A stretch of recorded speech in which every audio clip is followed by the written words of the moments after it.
You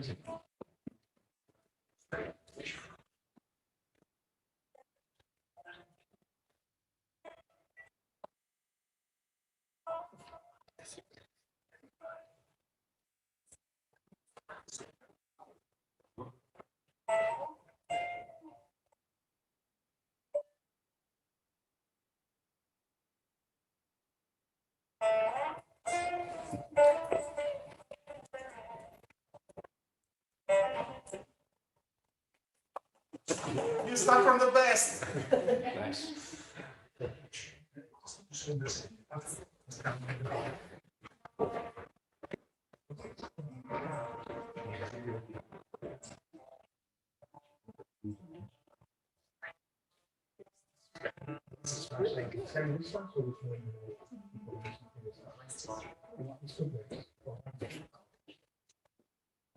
Yes, so just okay.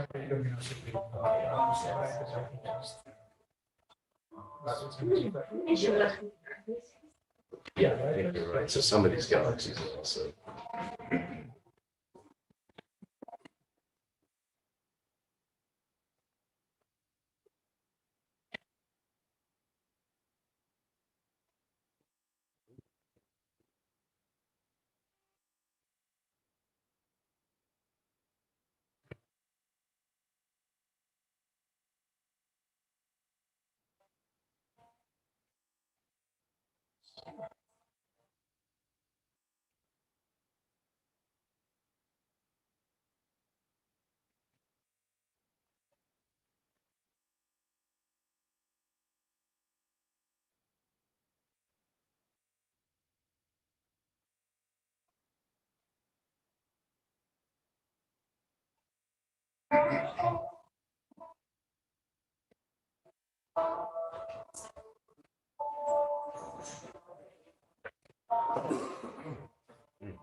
Oh, that's very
nice.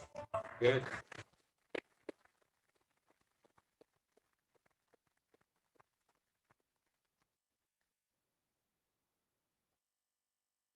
Yeah, There is one more mini. Yeah, actually, this is a bit of an old version. The problem is the student disappeared. So we had updated the text, but I don't have it. So I don't know if anyone had skills to edit the text directly on the video, but I don't think it's trivial at all. So we could on the video itself. So it's a bit difficult. But we also have a Spanish and a Portuguese version as well. So I mean, we circulate them around. They're not. The text is not optimal, but yeah.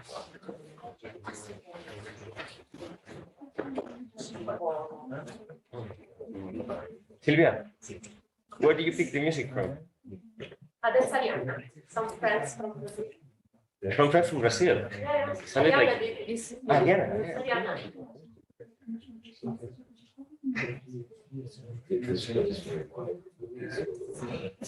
Okay, so beautiful video. Thanks, Silvia, for sharing it with us.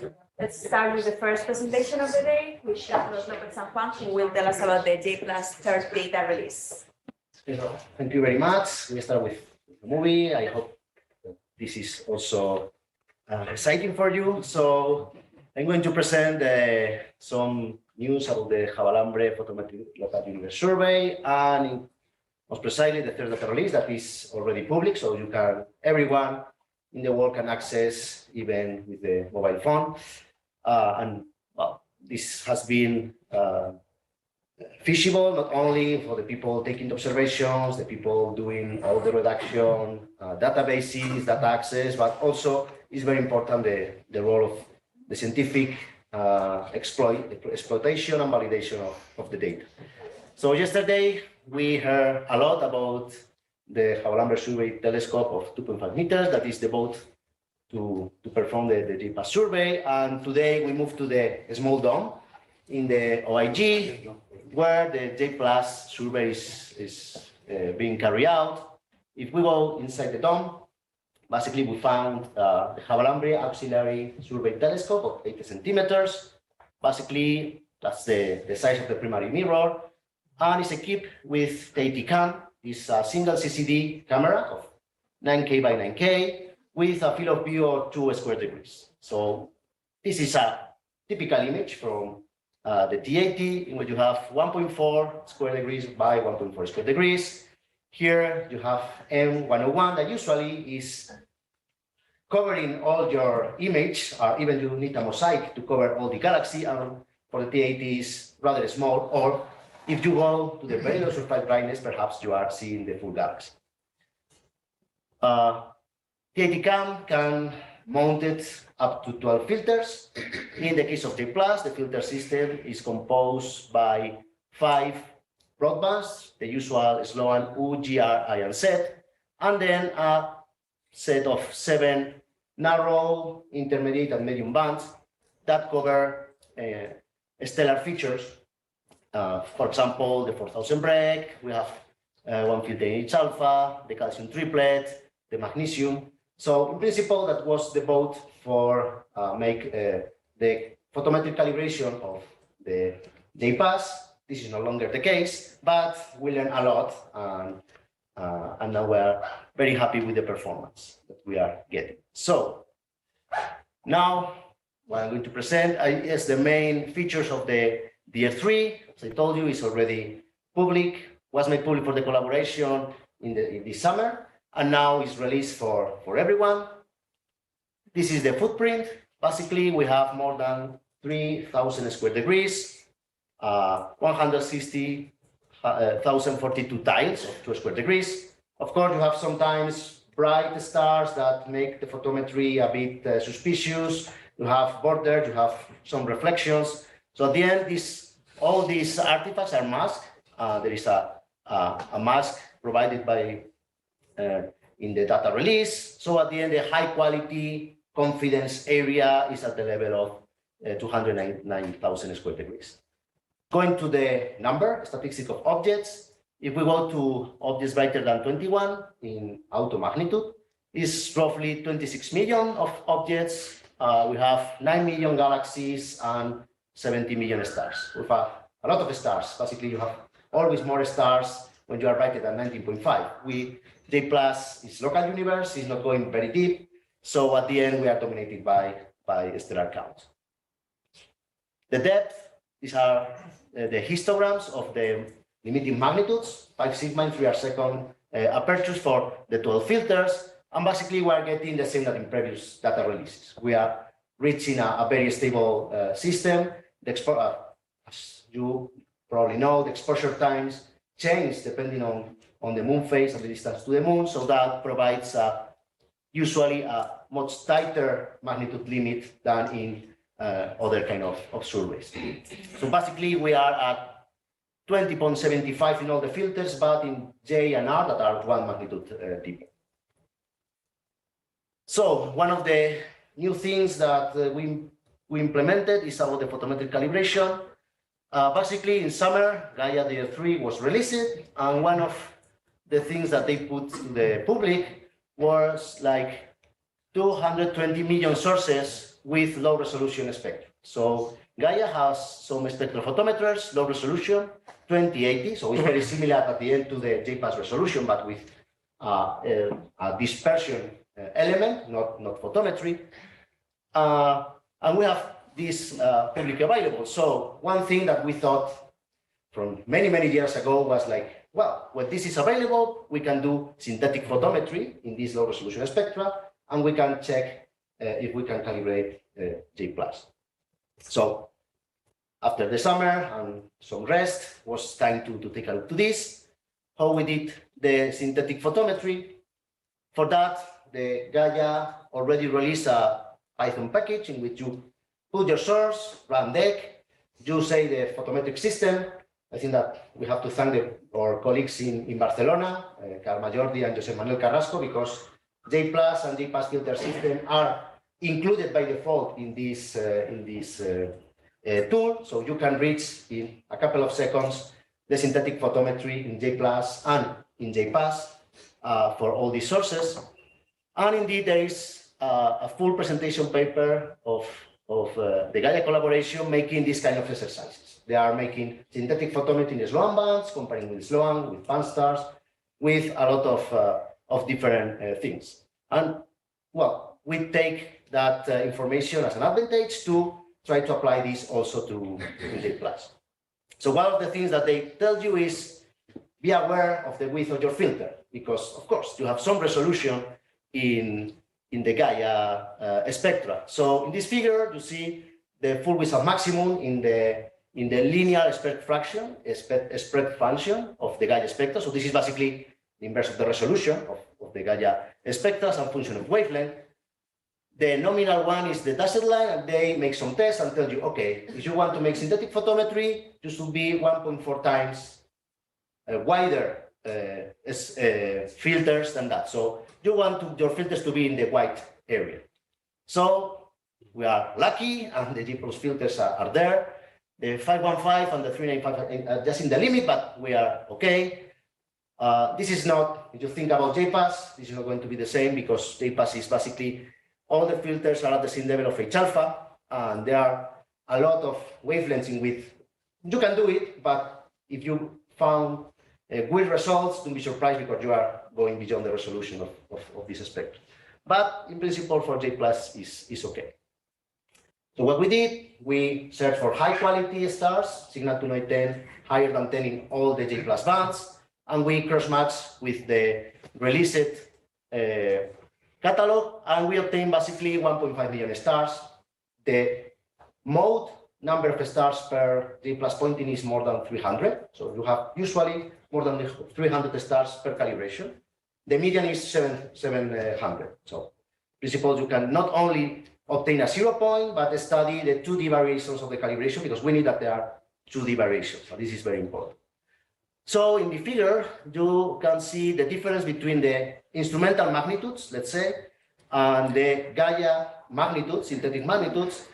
And what we found is that there are several systematics. You can see the systematics in magnitude, in this figure, and in color. This is the U-band. The U-band is the more complicated one, and you can find systematics that go from between 0.2 to 0.6, minus 0.6 magnitude difference.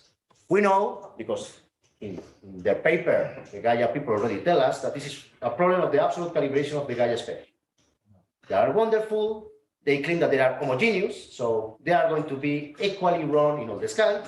But the absolute calibration, they have a lot to improve there. Anyway, what we want to do is to make some homogenization. We want to have the same photometric solution. So even we don't care now about the normalization, the absolute one. So we only want to have the same solution in all the sky. So we basically made some iterative process in which we make some color corrections and magnitude corrections, and we, by definition, reach to a 0 systematics. So we use this as reference to obtain the 0 point. And we are very happy because that was not ensured, but we found an improvement in all the bands with respect to the previous scheme using the stellar locus. That was done with two metrics. First, we compare the photometry of the same objects that are in overlapping areas. So you observe the same object 2 times. You have 2 different calibrations, and you can compare the photometry. And also we have our colleagues in China. Indeed, in the next talk, they are going to tell us more about that. They are another way to calibrate, and comparing both calibrations, basically all the 0 points agrees at the level of 1% or below. So this is the limit that we have now in relative accuracy and precision, is at the level of 1% or below in all the filters. But this is for the relative calibration. So everything is homogeneous, but you can be wrong by 1 magnitude in the U-band, for example.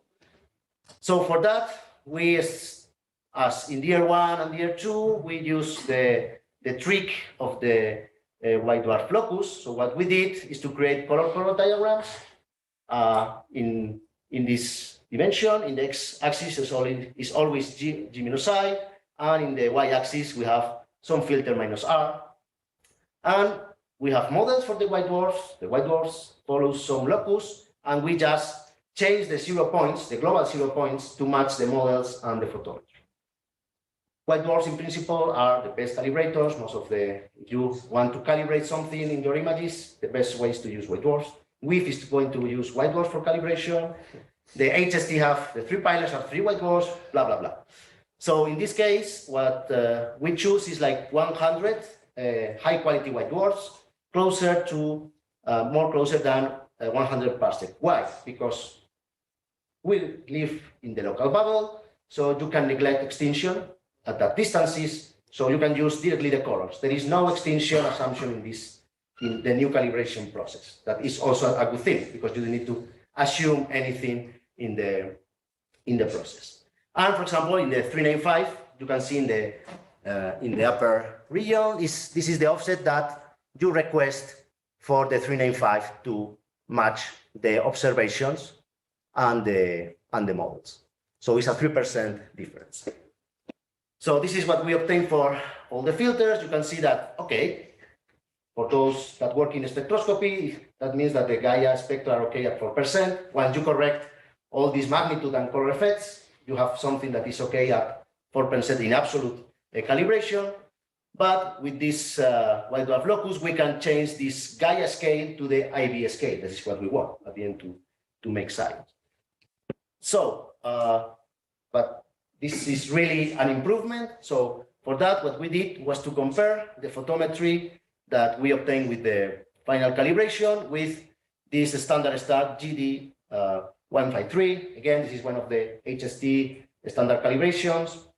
Most of the things that are in the market at the end are anchored to this, to these 3 sources, and this was observed as part of J-PLUS DR2 already, and of course is in DR3. And this is, you can see the spectra with the photometry of J-PLUS. We make synthetic photometry without the white points, and we compare our observations directly. This is no offset here. It's directly our observations with the spectrophotometric standard stars. And we use 2 spectra, the CalSpec, and some of the Gaia spectrophotometric standard stars. As you can see, in the bottom panel is the difference. The gray areas are from 1% to 3%, and this is the difference when you don't apply the white dwarf locus offsets. So you can already see that is basically the same shape. When we apply it, basically we go to a 1% agreement. So we are okay in resolution, in precision and accuracy at 1% in absolute flux. So not only relative, but absolute flux. Not only the calibration has been updated, we have also new tables. For example, we include a new table in which we provide aperture corrected photometry. We go from 6 aperture photometry and 3 arc-second photometry corrected to total.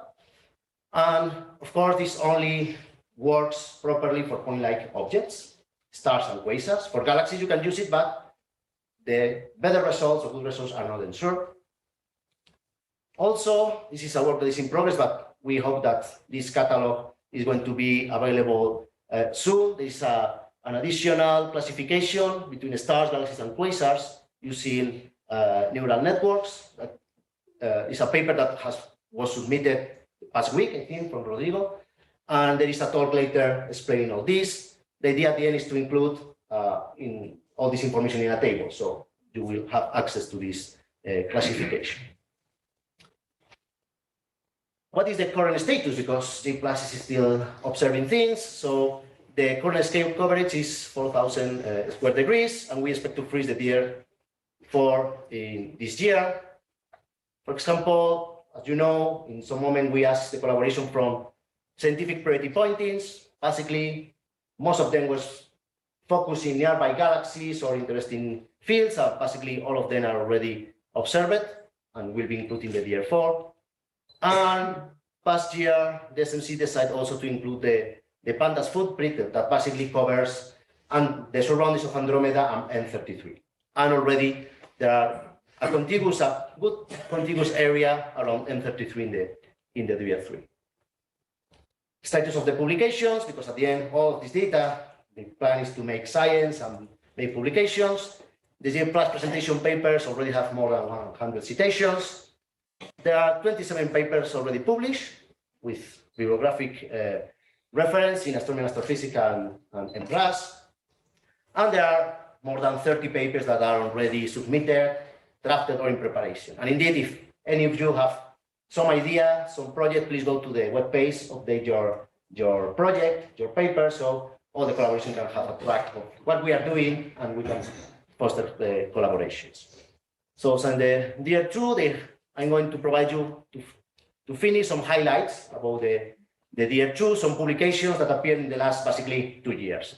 So we have a publication from David Morate about the spectrophotometry of asteroids and minor bodies of the solar system. There is a talk in this meeting about Jorge Carbano about this, probably an improvement of this. We also studied the evolution of the two main types of white dwarfs, hydrogen and helium with the effective temperature. There are also the second version of the Virtual Observatory analysis of ultracool dwarfs. There is a talk from Pedro later this morning. Also, we searched for very poor metal stars, and indeed, with some spectroscopic follow-up, we confirmed 6 new metal poor stars that were selected thanks to J-PLUS. Going beyond iron, there are also an analysis led by Jan and collaborators, looking for stellar parameters and metal abundances, including alpha elements and carbon and other elements. Going to the extragalactic universe, there is this paper from Anakies studying the globular system around M81 triplet, and she found that there is an excess or globular cluster between M81 and M82. And also we made some analysis about the star formation mean sequence in the local universe. In the paper from Gonzalo Vilella, we study the mean sequence in the closer than 75 megaparsec and we found a very nice agreement, for example, with the Khalifa results. And going to the extreme emitters in the nearby universe, Alejandro Lumbreras was study all 3 extreme emitters, and there is a talk also later about this. So this is basically what I have to say. DR3 is public. Thanks to everyone that has been involved in this, and enjoy the day. Thank you very much.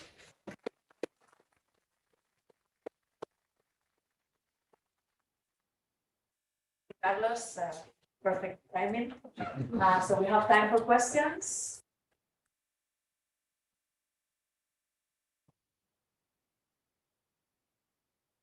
May I, since nobody asked questions, just to clarify one point you were saying. Yes. So then you do relative calibration using the Gaia spectra, then you use the white dwarfs to actually do the absolute calibration, Yeah. which should be homogeneous because of Gaia is supposed to be at least homogeneous. And then you compare, and then when you were comparing, you compare it to some spectrophotometric stars. When you say that you had at the 1% level, you were showing 2 types of spectra. That bit I missed. These are like spectrophotometric stars against which you compare, which are now to be very precisely calibrated. Yeah, that's the thing. And that's the proof that you're actually calibrating at the level of 1%. Yeah, that's the thing. That Right. if you use the, let's say, Gaia scale, in the sense that, as I show you, there are some color terms, magnitude terms. So you make things homogeneous, but you don't know what is your scale. It Right. can be Right. 4%, 3% out from that. And then with the white dwarfs, in principle, you go to the IB scale. This is what you aim to do.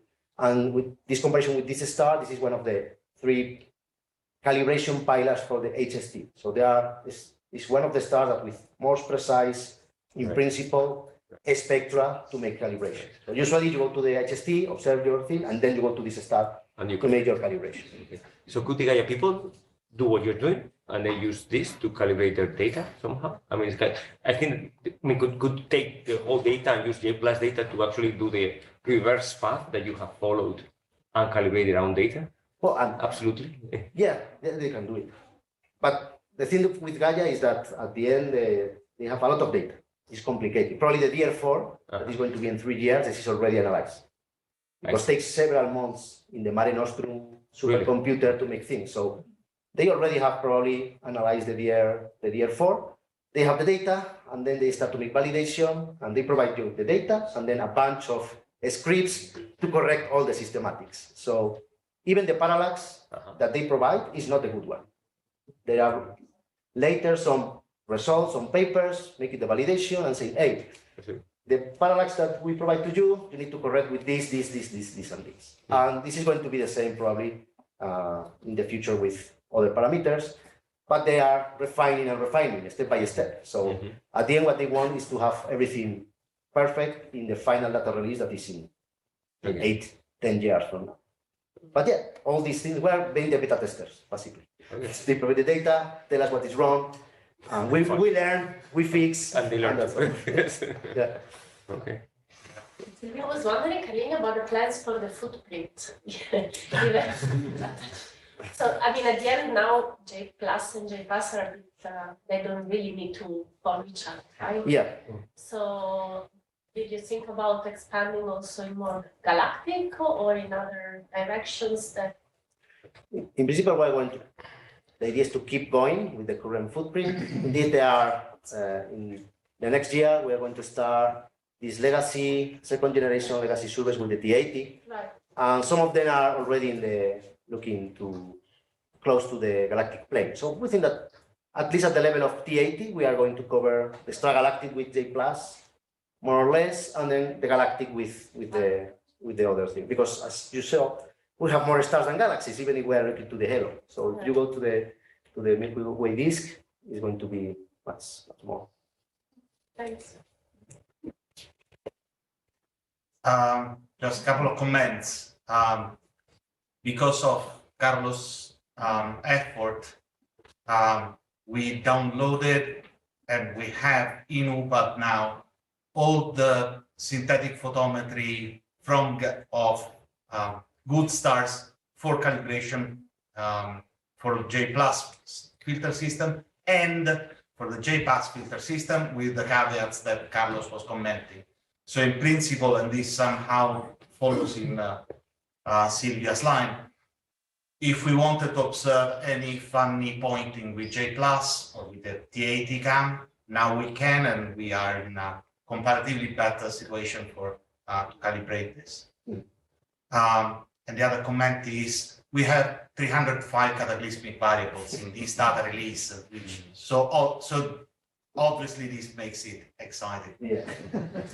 Yeah, just a comment on that is one of the good things that we can do now is that basically you can almost, or we hope that we can almost calibrate in real time. Because at the end you have already the Gaia stars, you make some fast reduction, you can compare the photometry and have an idea, for example, of the extinction. So perhaps you can decide almost in real time if the night, the transparency or no, the transparency of the sky, almost in real time. So, and calibrate things that are in weird locations, even if we need to check what happens when you go to high extinction regions, because this is not guaranteed to work. And we already saw funny things when we start to go to high extinction regions. So something to check. Any other question? Not, let's thank God.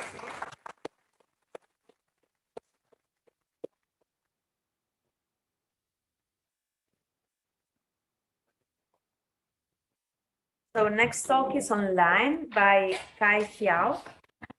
Can you hear us?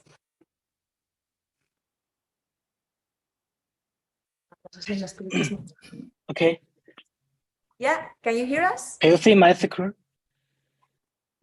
Say it again. Can you see my screen? Yeah, we can see the. And we hear you well, so whenever you want, the ground is there. Okay, good morning, everyone. I am Kai Xiao, a PhD student supervised by Professor Haibo Yuan. I come from Beijing Normal University. Today, the topic of my report is recalibration of the J-PLUS DR3 photometry with LAMOST and Gaia. Thanks for Helen's support in this work. I will expand my report from the following 6 sections. Background, the ICR method in J-PLUS DR3, compare the difference between the 0 points with the stellar locus method and the ICR method, and compare the difference between the 0 points from Gaia and the ICR.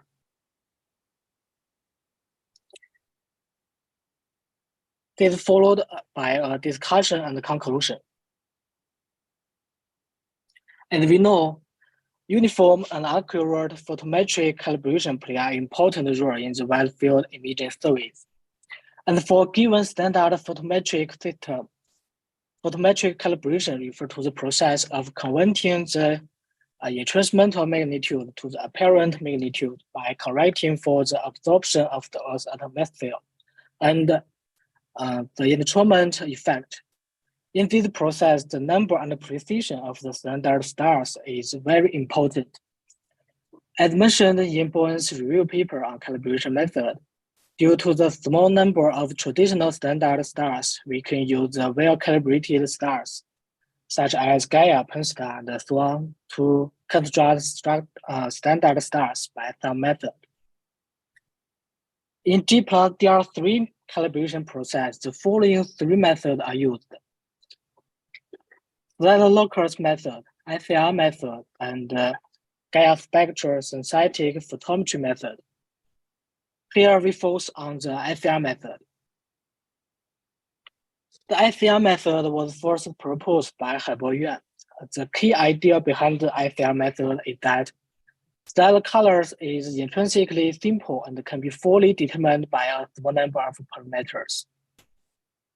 To make the method flexible in different situations, different forms can be adopted to predict intrinsic colors for the selected calibration stars, such as intrinsic colors are function of stellar atmospheric parameters, and the intrinsic color are function of normalized stellar spectra, and functions of a given color and metallicity by the metallicity-dependent stellar locus, and function of a given set of colors. For the first way, we use millions of spectroscopically observed stars as standard.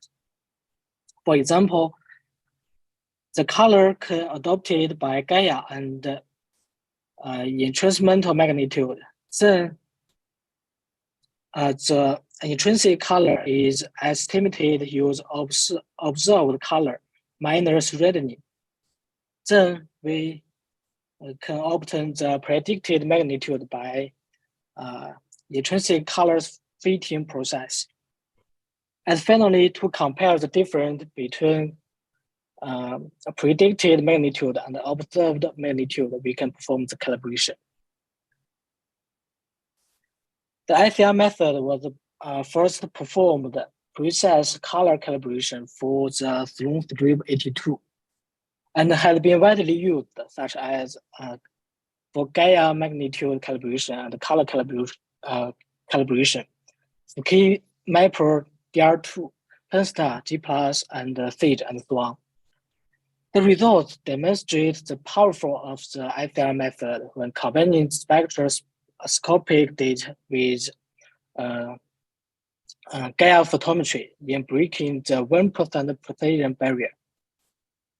And here we would like to briefly introduce the application of the IFR method on PS1. This is worthwhile for later reports.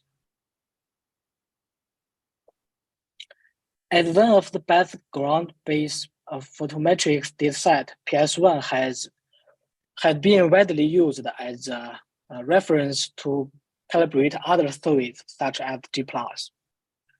In this study, we present an independent validation of the PS1 data with the SDR method. And the synthetic photometry method from Gaia spectra, as we see, the significant large-scale and small-scale spatial variations of magnitude offset are found for all the filters, which is caused by calibration errors in PS1. And we also detect the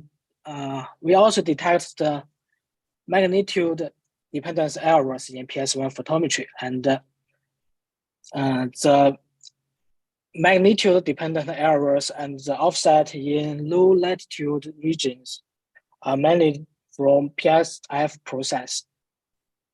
So we perform the recalibration of the PS1 data through correcting for position dependent and magnitude dependent systematic errors with SCR method and Gaia spectral synthetic photometry method. And a patent code will be published for correct the systematic errors in PS1. As Calenhouse mentioned, the J-PLUS service had imaged 3/4 of ski and more than 1,600 tiles obtained in 12 filters, including 7 narrow bands. The first version of J-PLUS DR3 has been calibrated using the stellar locus method with PS1 data. This process considers the influence for metallicity. The flat correction for each tile are performed in the stellar locus method. Based on this result, we performed the recalibration with the ICR method. The ICR method in J-PLUS DR3 can be seen in this flow chart. Firstly, we combine the J-PLUS DR3 data with LAMOST DR7 and Gaia EDR3. Then select mean-sequence stars as calibration samples with those constraints. Finally, about 0.3 million stars are selected. Next, fit the intrinsic color as function of temperature and metallicity. In reading correction process, the J-PLUS DR2 reading coefficients with respect to EPP-RP are used. Then apply the intrinsic color fitting function to calibration stars. We can obtain the magnitude offset for each calibration stars. Here, .m equal ICR minus J-PLUS. We fit the .m as function of CCD position XY in each tile and obtain the coefficients.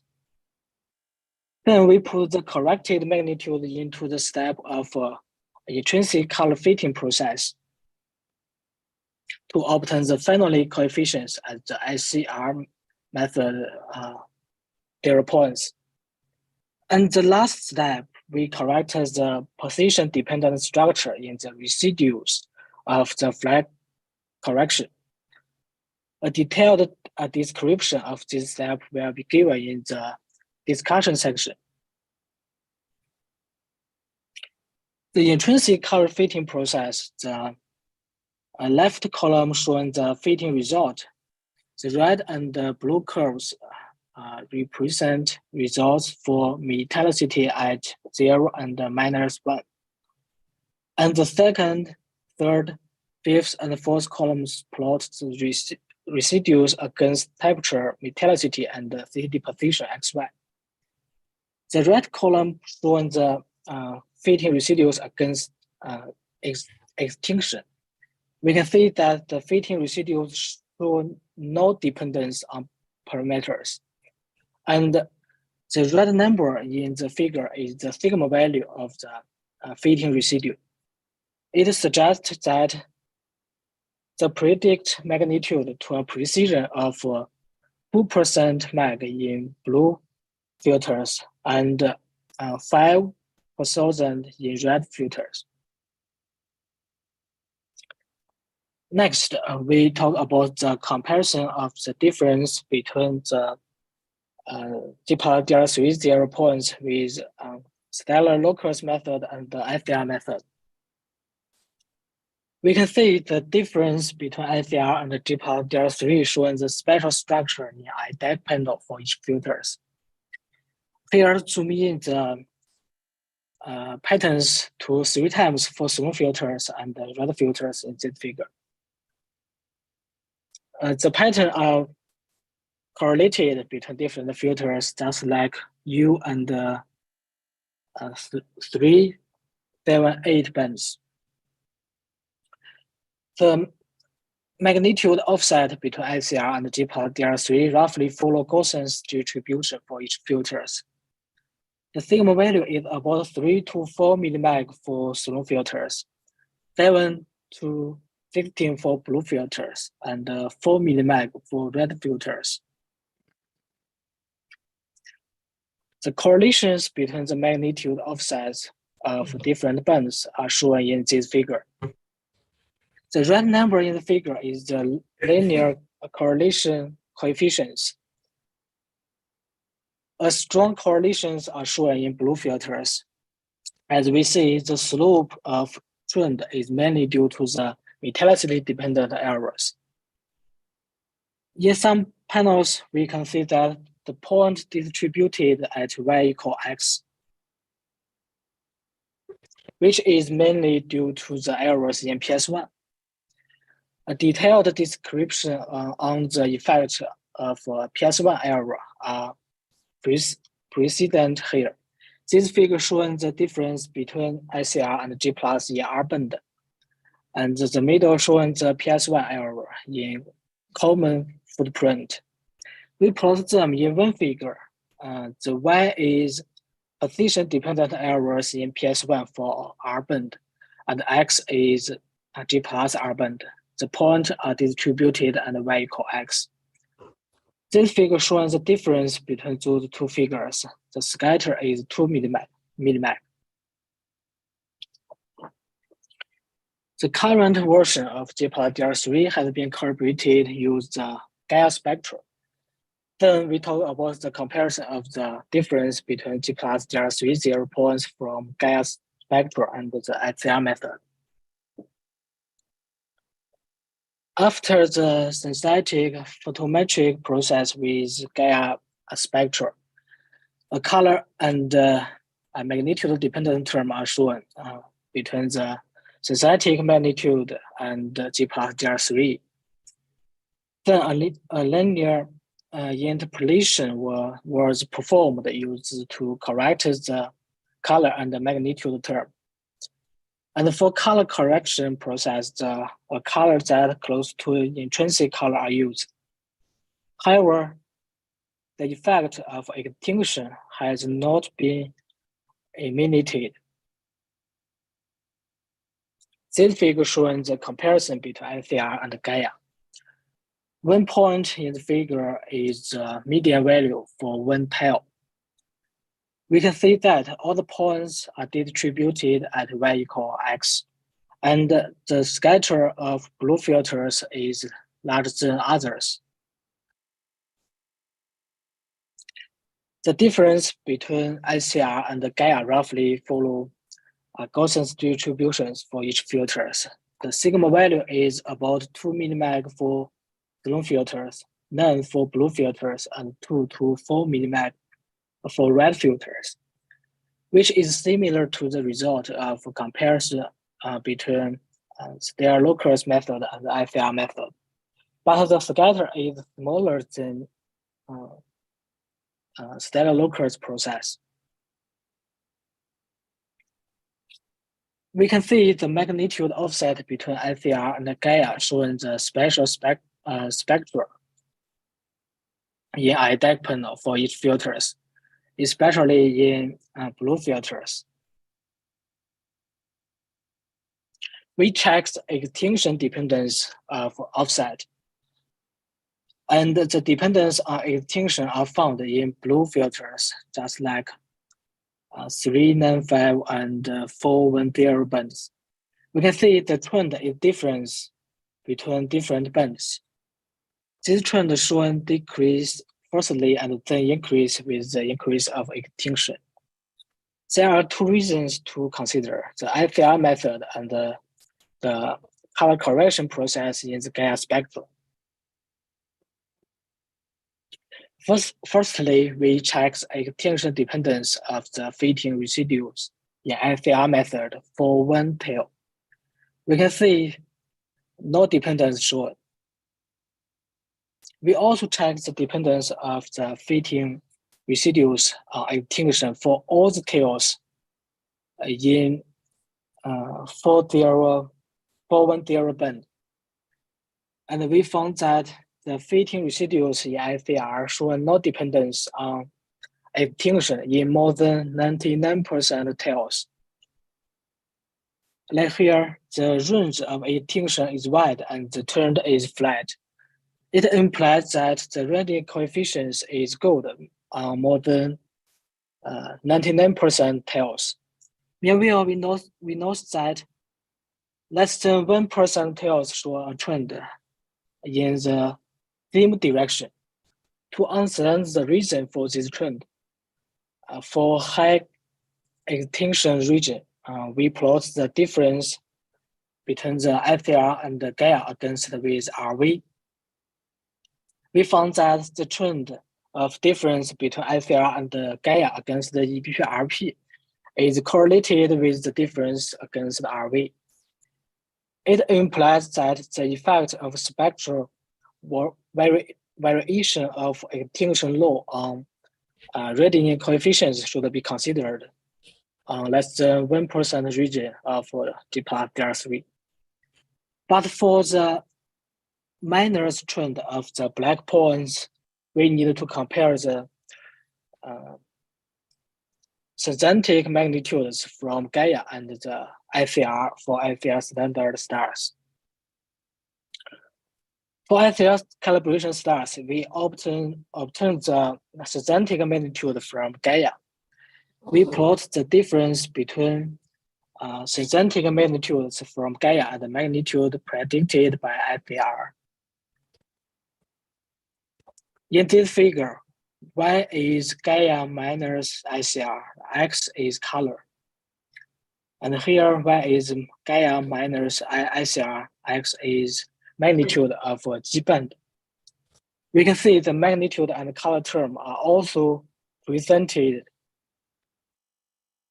Then, for different extinction range, we obtain the median value to describe the trend of the difference between Gaia and ICR against with magnitude and color.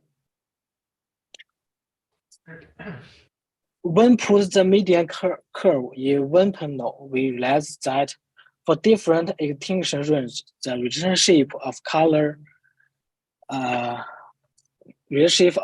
term correction are different. To describe this difference quantitatively, we get the color and the magnitude correction with a low extinction simples. Then we put the correction function into all the stars. This figure shows the residue in tails against with extinction for all filters. One green pulse in this figure is median value for residues on one tails. And blue curves is median value for green points. The red is median value for black points. We can see the red curves and the blue show a good match. It implies that the difference between the 0 point of Gaia spectral synthetic photometry method and the IFR method are mainly caused by the extinction effect in color term correction, especially in the blue filters. And as we know, the primary cause of the trend is bad calibration in Gaia spectrum. Okay, next we have discuss about flat correction. We combine the fitting residues of flat correction for each tail. We can see that the position-dependent patterns up to 5% are shown in each filters. And the pattern are correlated between some different filters, just like I-band and R-bands. Those structures are not limited in the ski flat, and lower order polynomial also can't be eliminated. And the most fundamental reason for those patterns will be studied in the future. Finally, we give interpolation to correct those structure for each filters. Okay, in this work, using the FVR method with the photometric data from Gaia DR3 and the spectroscopic data from LAMOST DR7, we have performed a recalibration of the J-PLUS DR3. Using typically a total of 0.3 million stars as standard per band, about more than 90% tails were calibrated. When we compare the difference between the 0 points with the Stellar-Lucas method and the FR method, significant spatial variations are found for all the filters. The position-dependent variations mainly cause the calibration error in the Stellar-Lucas method, including the metallicity-dependent errors and the PS1 spatial dependence errors. When we compare the difference between 0 points from Gaia and the ICR, spatial variations are also found for all the filters. Here, the variations are only a few millimetres.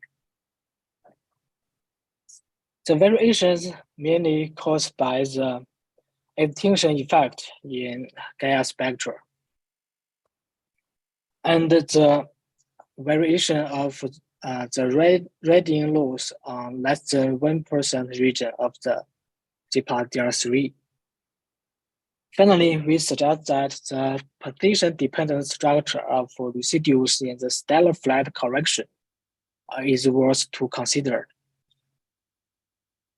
Okay, that's all. Thanks.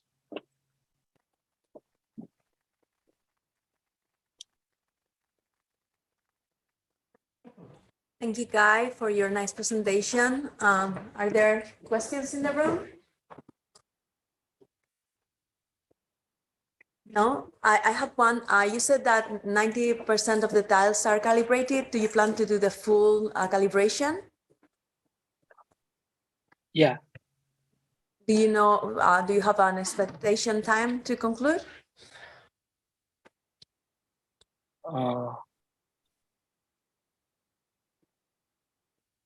Approximately, It's I don't know. limited the LAMOST footprint.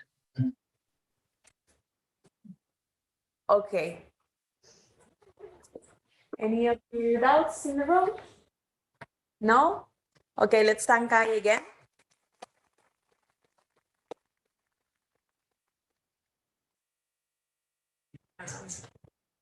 Let's start with Carlos Hernández Monteagudo, See how it works. Good morning, everyone. who will tell us about the clustering in J-PLUS. I have to, when I move the cursor, I have to do it like this, right? You can use the mouse. Oh, the mouse. Great. Right. So, good morning, everyone. Just to wake you up a little bit of cosmology, just to motivate you in the morning. First of all, I should have written here all the Sefka people who have particularly Kalines, who was really useful in terms of helping me with the J-PLUS DR3. I'm gonna just give you an update on this front of work, which is in perspective towards what we can do with J-PLUS, or what we should be doing not only with J-PLUS, but also with J-PLUS data. So let me see if I manage to, so this is the outline of the talk. I'm going to be talking about different ways to actually correct for systematics in large-scale structure service in the context of cosmological analysis. So there, I'm going to introduce some new approach that I call it hybrid. I'm going to apply this on some mocks. Oh yeah, yes. I'm going to use a new approach to actually correct for systematics, which I define as hybrid. So next to why the motivation for this name. Then I'm going to apply this for some mocks resembling J-PLUS DR3 data, and then I'm going to actually apply to J-PLUS DR3 data. So I guess you're familiar with this equation. This is the density contrast. This is what we use in cosmology to actually set cosmological constraints, and it's just simply for every direction of the sky, the number of galaxies over the average number of galaxies in our footprint -1. So this is the quantity that contains cosmological information that we like to recover from the data. And the thing is that what we observed is actually not the true one, but it's composed by some systematics that we're trying to correct for. This is the context of the talk. In practice, the thing is how we model these systematics. If you want to be kind of conservative and ambitious, you may consider a more or less complex approach, which is the one I'm depicting here, where you have some additive systematics. This M is simply a set of templates that is, like extinction, star density, mass, whatever, right? That are modulating the observed number density of galaxies. So it can affect either in an additive or in a multiplicative way, right? If you develop this equation, then you would end up with a constant term, which is very important, as I'll show next. Some linear term in the angular fluctuations of these systematics, and then a cross term, and then some second order terms that I will ignore here for. Therefore, what we observe is this thing, which a priori is very different from this thing, and we'll have to correct for this, right? So, so far in the literature, what you find is there are, people what they do is they assume that, that the observed number density of galaxies is just the true one, plus some linear dependence on the templates, right? And these are a standard approach to solve for this zeta, for this coefficient, for this vector, which is what is called an ordinary least square approach, which is simply computing this matrix and computing this product. Yes, like this, right? Thing is that people have to assume either that these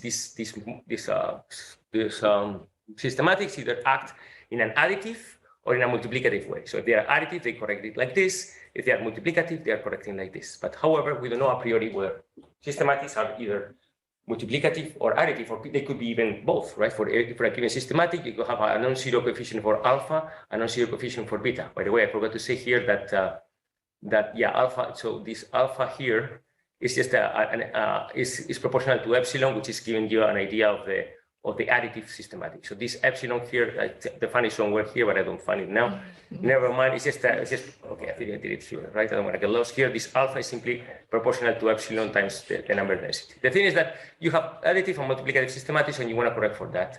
So what we have done is a new methodology, which is actually trying to solve for this alpha and beta separately, right? Or this epsilon and beta separately. Beta is multiplicative, epsilon is additive. So what we do is essentially using one trick. If you take the observed number density of galaxies and then you subtract the term which is linear in the delta m in the fluctuations, in the angular fluctuations of the templates, what you have is that a constant term here, and then you have that the betas are actually modulating delta g's here. So if you take this map and you remove the term that is proportional to delta m that you can find from this approach, then what you're obtaining is a map whose variance is modulated by these betas. So you can solve for the betas by simply minimizing the variance of this map, right? So once you solve for the betas, you can correct for the multiplicative terms, as I'm doing here. And once you do this correction, then you go and target the alphas or the epsilons, which is the additive term, right? So this is a relatively straightforward, simple approach to actually correct separately for the additive and multiplicative terms. So is this relevant? Is this useful at all? So that's what I'm trying to show in the simulations, right? However, none of these methods, either if you assume that it's additive or multiplicative or both, none of them are actually sensitive to this term here, which is the constant, the deviation of the mean number density of galaxies. If you assume that you are looking at galaxies, or you have some stars, or you have some quasars that are leaking in, then this is actually biasing your average number of density of observers, which are going in the denominator here, which are biasing your observable, which is the density contrast. So if you don't account for this, if you don't have some information about what is the impact on the monopole, then you're going to have this thing biased, okay? So what I'm doing here is, this is real data, right, from J-PLUS DR3. I'm just building 200 MOCs, log normal MOCs, having the same angular power spectrum. And then I'm taking a given template for systematics. In this case, it's the exposure time. You know, there are some deeper regions than others. And what I'm doing is I'm just applying MOC on each of these 200 MOCs and just biasing the observed number density of galaxies. And then, you know, I have this contaminated map somehow, and I'm trying to correct these maps. That's what I'm trying to do, right? So if you just bluntly assume for a given systematic, right, so the fourth component of systematics, and if you just compute the density contrast and you compute the angular power spectrum, here I'm showing the relative error in the recovered thing. So if you don't correct anything, you get the red line, which is right here. If you use the additive assumption, then you are off by a lot. If you're using this new method, you're actually not doing that well. And if you're using it's multiplicative, you're doing at the 1% level. So why is this? Why? Because we're not assuming anything, because the mean, as I was showing before, the mean is actually biasing things. So you really need to introduce some idea of what is the contamination of stars or quasars in your sample.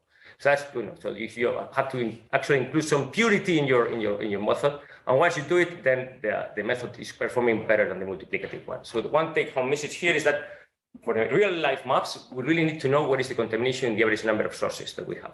Once we do it, you can run simulations, right? So this is a different map having lower number density of galaxies.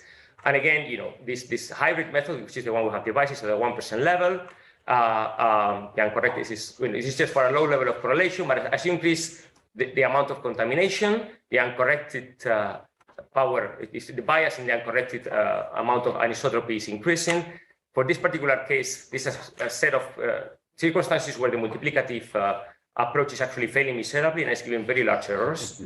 But if you know, I was even testing in worsening the amount of contamination in the maps. So if I increase like 5 templates with this level of correlation in the additive and on the multiplicative terms, then you see that you know that the additive term is doing worse and worse, while the hybrid method is most of the cases remaining at the 1% level or so.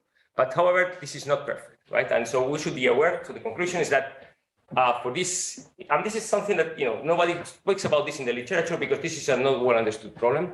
There are systematics in large-scale structural surveys. It's hard to estimate those, and there are many, you know, there are not too many recipes in the literature, and they are not extremely efficient, right? So what we know for sure is that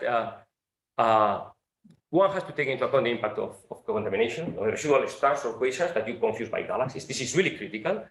Our method is kind of doing better, but it still is leaving errors at the 1% level. And this should be considered, right? This should be, and this is way, you know, less optimistic or more pessimistic than previous estimates were, I think, were overly optimistic. Anyway, so maybe I'm going a bit too fast, but this is nice.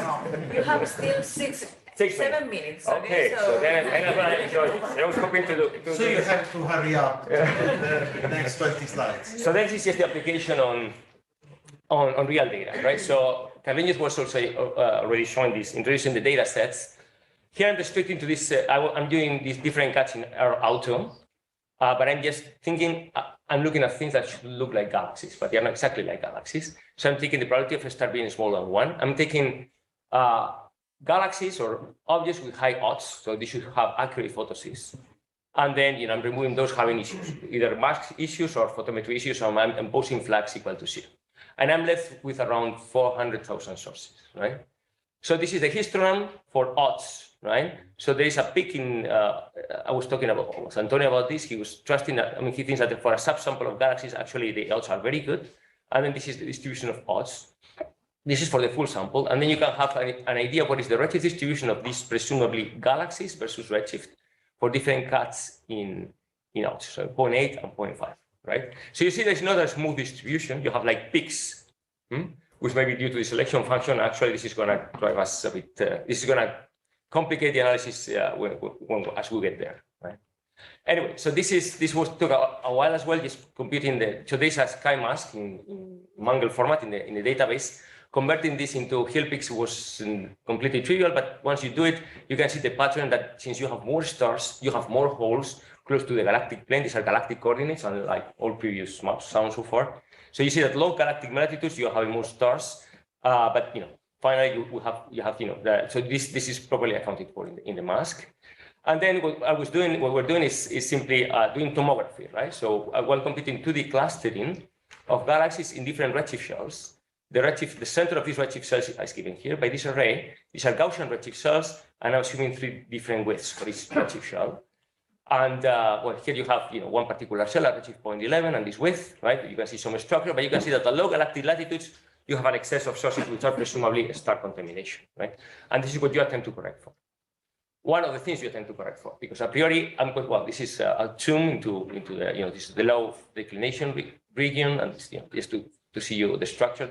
This is most of these sources are supposed to be galaxies. This might be a cluster or a group, and but then we have to take into account the system of this, right? So from the database, I downloaded every bit of information that could give me some idea of what could be biasing the observed number of galaxies. And here you have a set of these things, right? The thing is that most of these systematics, the angular pattern of these systematics from the footprint is not independent. They are correlated. The stars are, for instance, very correlated to the extinction, right? I compute in 2 maps of extinctions, the one provided by the UPAD and the one provided by the Planck collaboration. For instance, there is air mass, there is odds, there is depth, right? And if you compute what is the angular correlation, this matrix I'm showing here is something related to this M matrix here, which is giving you what is the angular pattern, the angular correlation between different templates. And when you see that, for instance, the noise is anti-correlated with the depth, right? You see this is very negative here because this is noise, and this is very anti-correlated to that. That's why this is very blue. At the same time, the extinction maps are correlated. The 2 extinctions are highly correlated to each other. The different depths are very correlated to each other, but anti-correlated to the width in the J-band. You see that there's anti-correlation of this with this 3 and so on. So once you have this into account, you can run the machinery, right? So I'm just showing some maps. This is the air maps map for the footprint, the Earth-free footprint, right? So you see that it varies throughout the full footprint. Some zoom here again.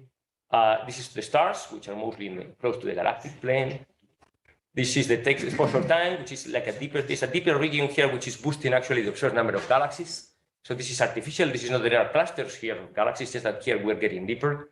And this actually has an impact on even if you apply a cut in magnitude, right? And so on. So once you take into account this, well, I can just give you some examples. So this is the original map I was showing before on real data. This is the number density of galaxies. This is the number of galaxies per pixel for this given shell. And this is the corrected one. After you apply and run the machinery with the hybrid method, you attempt to correct for all the systematics, and you compute the difference of the 2 maps of the corrected. So this is the original minus the corrected. You see that this is positive here. This means that you have an amount of sources which are presumably stars. They have like P of star smaller than 1, but there's an excess. There's at least a correlation or an excess of sources close to the galactic plane that is especially sampled by the star template. So there should be like an excess. Statistically speaking, there should be an excess of stars around here that is actually seen in the data. So the other way to put this is to compute the weight galaxy map, which is what people use in cosmology. So in every region, this galaxy map is telling you what is the factor you are supposed to correct to observe the number of galaxies, right? You observe the number of galaxies, you have a raw map, then you multiply your raw map, your observed map by this map here, which is the correction map. And then you know that you have to decrease the observed number of galaxies at low latitudes because you are presumably contaminated by stars. And then in some of the regions you are missing galaxies, and therefore you have to apply weights that are smaller, that are bigger than 1, right, in order to correct for that. Anyway, so if you want to see what is the difference, right? If you compute the angular power spectrum, which is one of the statistics that we use in cosmology to obtain cosmological information from a galaxy survey, is the angular power spectrum that I was showing before, and you can see what is the difference between the raw map and the corrected map.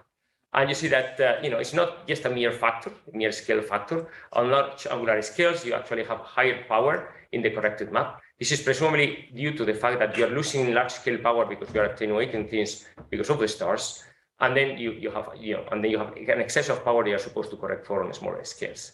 So this will impact the NS. This will impact a number of cosmological parameters if you don't correct for this. Anyway, this is a tricky thing. I mean, if you look at I've been reading the papers by the DS collaboration. I was doing this for the post collaboration. I've been 2 years by now working on this. I started 2 years ago, and you never feel you're finished. because you feel you can do this better, and you are sure there is still some residuals in the data. At some point, you have to stop, but this will be probably in progress forever, right? At some point, I want to finish this, so I want to write a paper with a methodology. Not sure if I should submit it for the J-PAS collaboration or J-PLUS collaboration, and I would like to write a paper on the clustering analysis for J-PLUS. But as I said, you're never fully satisfied. You think that you're a bit afraid that you're missing some things. So anyway, this year I really hope to get done. I need to be done with these two things because I'm driving them. This year? This year? No. This year. This Christmas. No way. So at the end, I went too fast. You will scare me too much.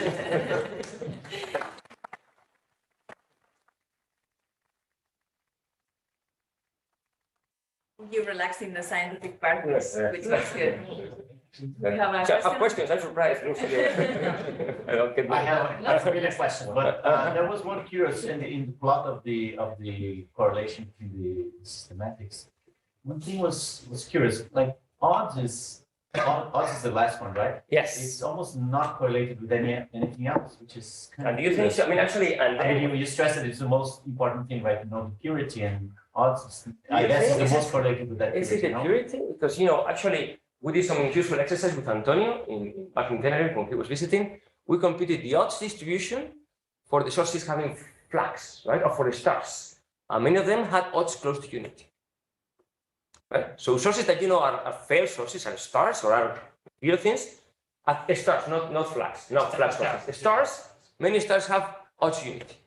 Yeah. Right? So which odds are only meaningful if it is actually a galaxy. If not, the odds is not meaningful. Sorry, here did you put some cutting odds or is Yes, odds 0.8. But the odds template is so they compute this. The odds template I'm using all sources, right? No, where is it? For this plot, do you include only sources that have odds above 0.8? So these are not sources, these are templates, right? So the thing is, what information I use, what database I use to build these templates, right? And I think I used the full DR3 data sample.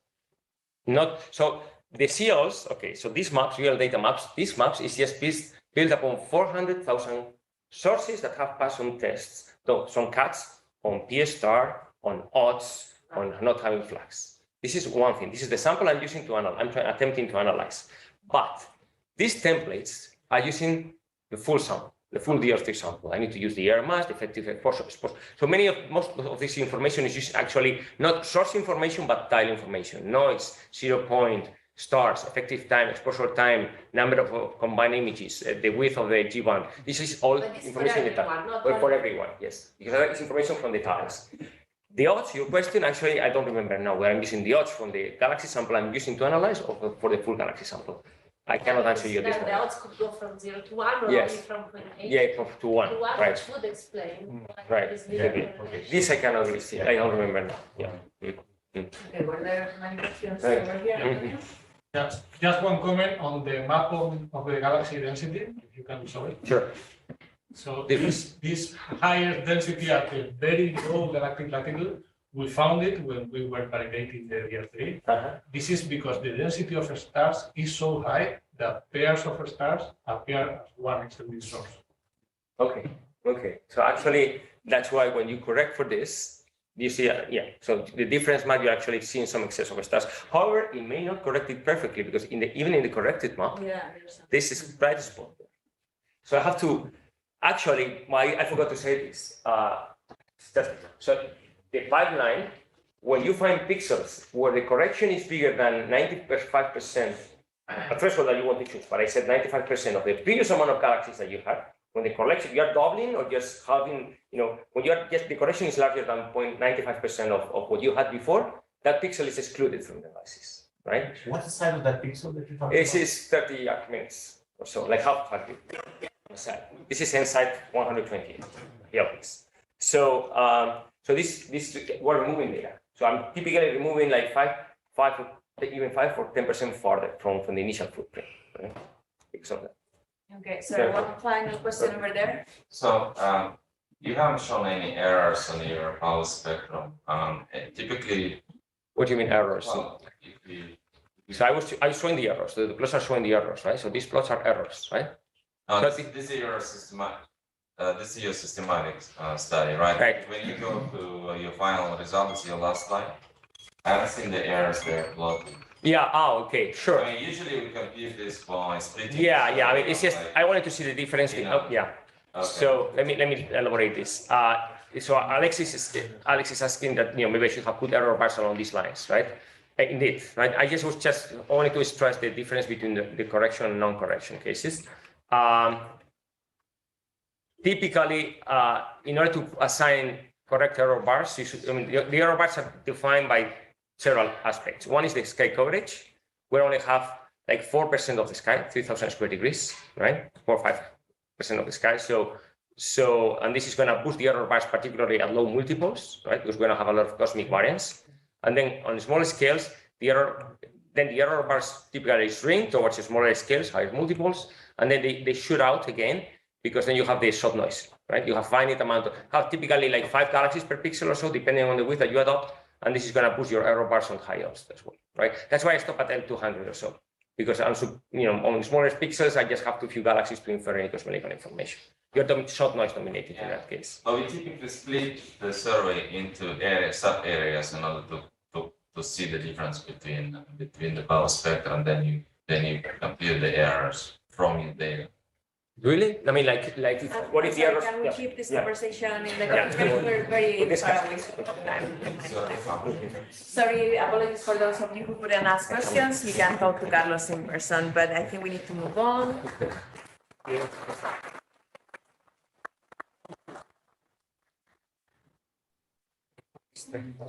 Hi, I think it's my turn. Yeah, now we will have Alejandro Lumbreras-Calle, and he will tell us about extreme emission lines in J-PLUS. Can you share? Okay, there you go, whenever you want. Is it full screen?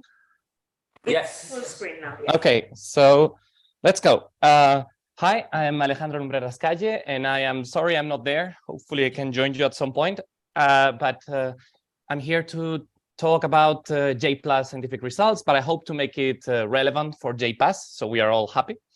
In particular, extreme emission line galaxies. This is a work that I've been doing for the past 2 years at TEFCA with many people, mainly Carlos López-Sanjuan and some others that are in the audience there. And the paper is already published, the first one, but many more are coming. So this is a spoiler for the end of the talk, essentially. This is what I want you to get away with. Extreme emission line galaxies are rare but interesting objects because they force us to look at the physical limits of what we understand of a star formation, but also because they are analogs of the first galaxies in the universe, but we have them very close to us so we can observe them very easily. I hope to convince you that wide medium band surveys, you guessed it, J-PLUS, J-PAS, are the best tools to select these kind of galaxies in great ways. They are deeper than spectroscopic surveys and more complete than broadband photometric surveys. And specifically that J-PLUS already is good enough to get huge samples of ELGs at low redshift. And I hope this work and the work that's been done in miniJPAS will help prepare us for the full J-PAS dataset. So just a quick introduction. These galaxies are compact, they are strongly star forming, and they are not very common in the local universe. Despite that, they've already been detected for several decades. You may know them with other names, H2 galaxies, BTGs, green peas, etc. Here's an example of a spectra of a green pea, and this is how the blueberry galaxies look like. You can guess why the name. They can be identified through different techniques, spectra, broadband, or medium or narrow band photometry, but usually by detecting emission lines because they are, by definition, very, very conspicuous. And specifically, they are similar to reionization era galaxies in that they have low masses, high specific star formation rate, low metallicity, and likely Lyman continuum leakage. Well, I think I don't have to present this another time, but let me stress that some work on things related to this topic, the inspiration has been done already by Rafa and Gonzalo in local star-forming galaxies, and by Daniel Espinoso in extreme quasars. So I am going to present you a bit of the sample selection that I've done. This is the redshift space, and these are the filters for J-PLUS. And it's essentially very simple. I just pick up the 3 red-most filters, and each one creates a sample of extreme emission line galaxies at a different redshift, taking into account, so it's 3 different redshift slices. And I consider first H alpha with the 660 filter. This is very simple, redshift 0 and a bit higher. This was done by a master student, Luis.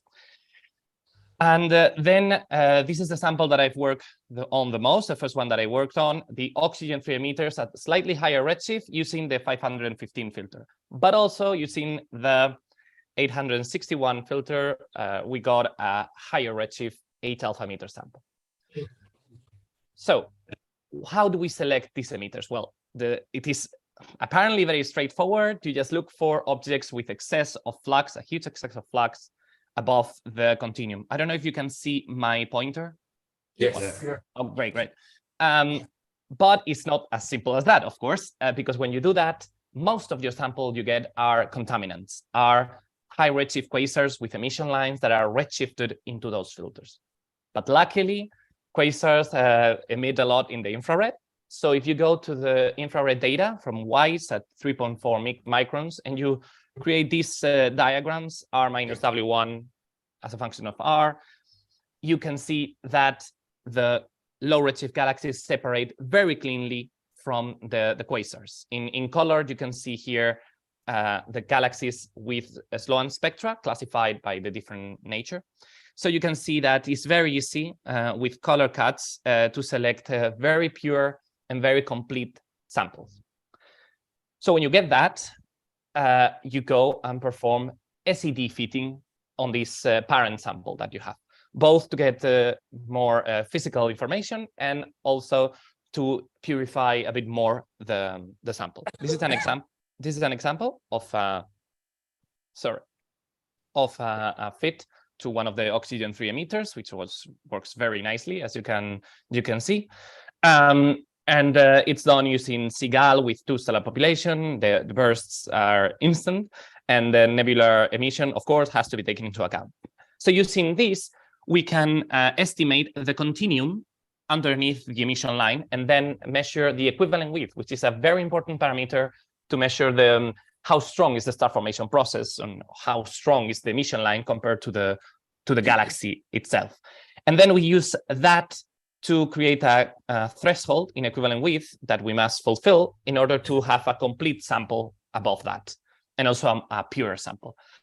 This is what we get for the 3 different samples that I mentioned. Hundreds of galaxies with very high equivalent widths, and most of them previously unknown, previously unclassified as extreme emission line galaxies. Of course, since we perform the STD fitting, we also get the physical parameters of these galaxies. This is an example with the oxygen 3 sample, but the idea is generally the same. Very young star formation burst because it has to have a lot of emission lines. Lower masses, of course, the lower the redshift, the lower the mass. That's observational bias, and little dust extinction. You can see here a few distributions. So we can go and compare these results with previous work. And the first most striking thing that we find is that we find way more objects than what has been done with broadband photometry, with Greenpeace or Blueberry galaxies using Sloan data.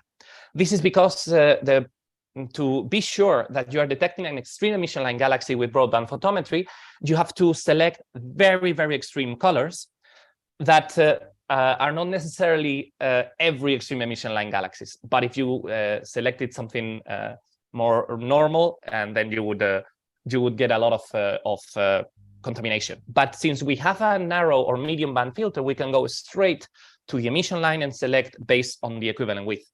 So we get 20, 50 times more objects.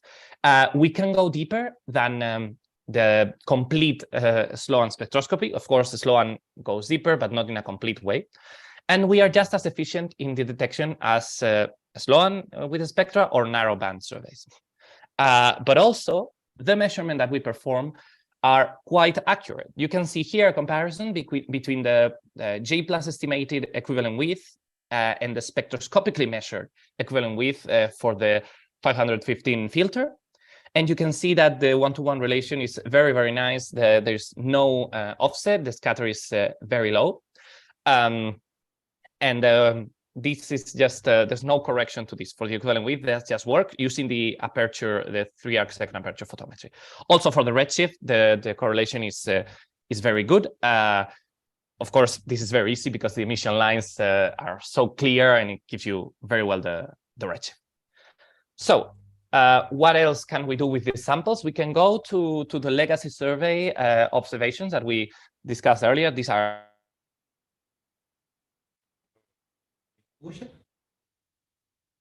No. Alejandro, we can't hear you. Oh, bro, you can hear us.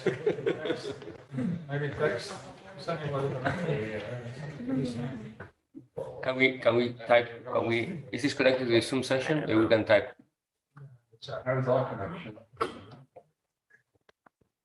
Is somebody connected to the Zoom, or are we connected here to the Zoom? No, the Zoom is there.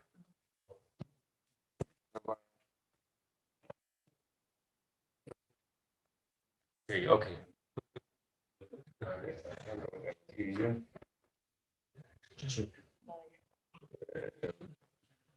Ale, Oh, we lost him. I think it's his connection problem.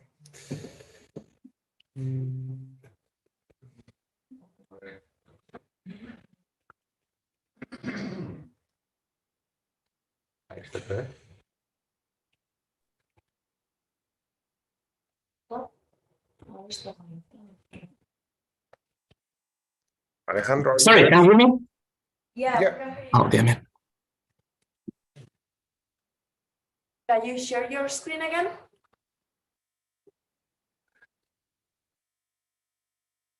Hi, can you hear me now?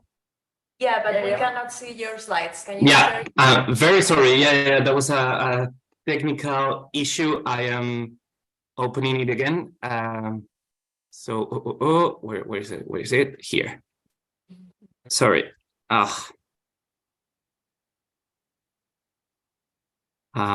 Is it?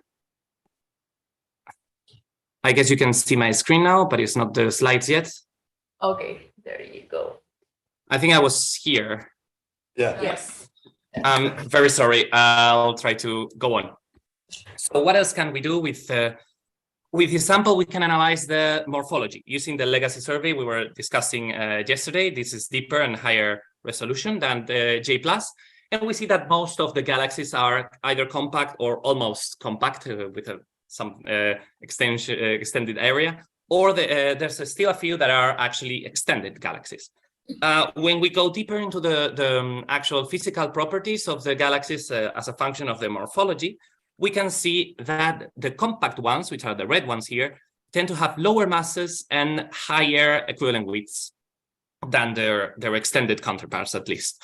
And in this diagram, you can see as well that the equivalent widths in oxygen-3 are extremely high, and they are more similar to typical galaxies at very high redshift 2 or 3. You can see the same when you discuss star forming rate. Our galaxies are 10 times, like 1.2 decs above the typical relation for star forming galaxies in the local universe, the main sequence, the star formation rate as a function of mass. We are more in the area of what is typical for galaxies at redshift 3 to even 5. And some of them are really huge, like they could form the stellar mass that they have in 10 megayears or so. So we didn't stop there. We went for more. We went to get follow-up observations on these galaxies to understand them better. I flew to La Palma a couple of times to get long-slit spectra, not very high resolution, but covering a lot of wavelength space, a lot of lines. We observed 54 galaxies, and all but 2 of them are, in fact, low redshift ELGs. So the purity seems working very well. And this is just a few preliminary results that we had. Carlos Telma is working more on the reduction and the analysis of these galaxies. So basically what we were expecting, low metallicities, but not extremely low because they have a lot of oxygen-3, and extremely high oxygen-3 to oxygen-2 ratios, which are a proxy for high ionization parameter or even Lyman continuum leakage, which is very, very interesting. We also got a couple of galaxies with IFU at Calar Alto and PIMAS, but that was not a very successful program. But now we are waiting for the WIF data, which you already heard about yesterday, the first slide. We are waiting for the first slide of the other modes. And I managed to sneak a lot of my galaxies around. 30 of them will be observed with the mini IFUs in a program led by Cassiana Muñoz-Tuñón to analyze feedback processes with high resolution. And also a few of them will be observed with the J-PAS project led by Carlos in the MOS mode, and also a few of single filter detection, which I'll explain in a second. And finally, we have accepted observations in the XMM Newton X-ray Space Observatory, thanks to Jimmy Irwin from the University of Alabama. So these are the single band detection that I was talking before. This is, I think we mentioned this yesterday, and I'm showing here that it's feasible at least in J-PLUS. So the idea is if a galaxy is so faint that the continuum is not detected in the broadband, R-band, you can maybe still do something about it if you go to a narrow band where an extreme emission line may fall. In this case, it's the H-alpha filter, the 660 filter, where there's a clear detection, 20.65 magnitude, but there's nothing in the R-band. So this allows us to go beyond, to go to fainter objects, but with a risk of misidentifications, because we are working at the edge of the signal-to-noise ratio. So we did a preliminary test with this source.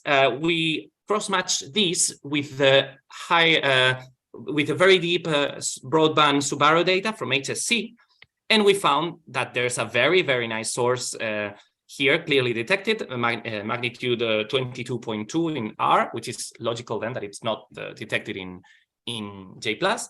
And we went and performed follow-up spectroscopy at the IMT, and yes, it is an extreme oxygen 3 emitter at redshift around 0.3. So this can be done. This is a slide with a few of what could be possible lessons for J-PAS. The first one is not a lesson because the ancillary data to purify the selection may not be necessary in J-PAS, since the higher spectral resolution can help separate galaxies from quasars. What we know is that we can get very precise line measurements with J-PLUS. So with J-PAS, that must be true as well, even if there's more complex issues with the filters overlapping, and you need a bigger spectroscopic reference than what we get in mini-JPAS. But also that single band detection is possible for extreme emission line galaxies. And I guess Siddhartha will talk about this. I guess, I don't know. And yeah, finally, the idea is that J-PAS should be the best survey to do this. I've been looking around, I've been searching, I compared and found nothing better than even the future surveys. So I just leave you here with my conclusions. Please ask me anything on Twitter or mail right now, whenever you want. Thank you.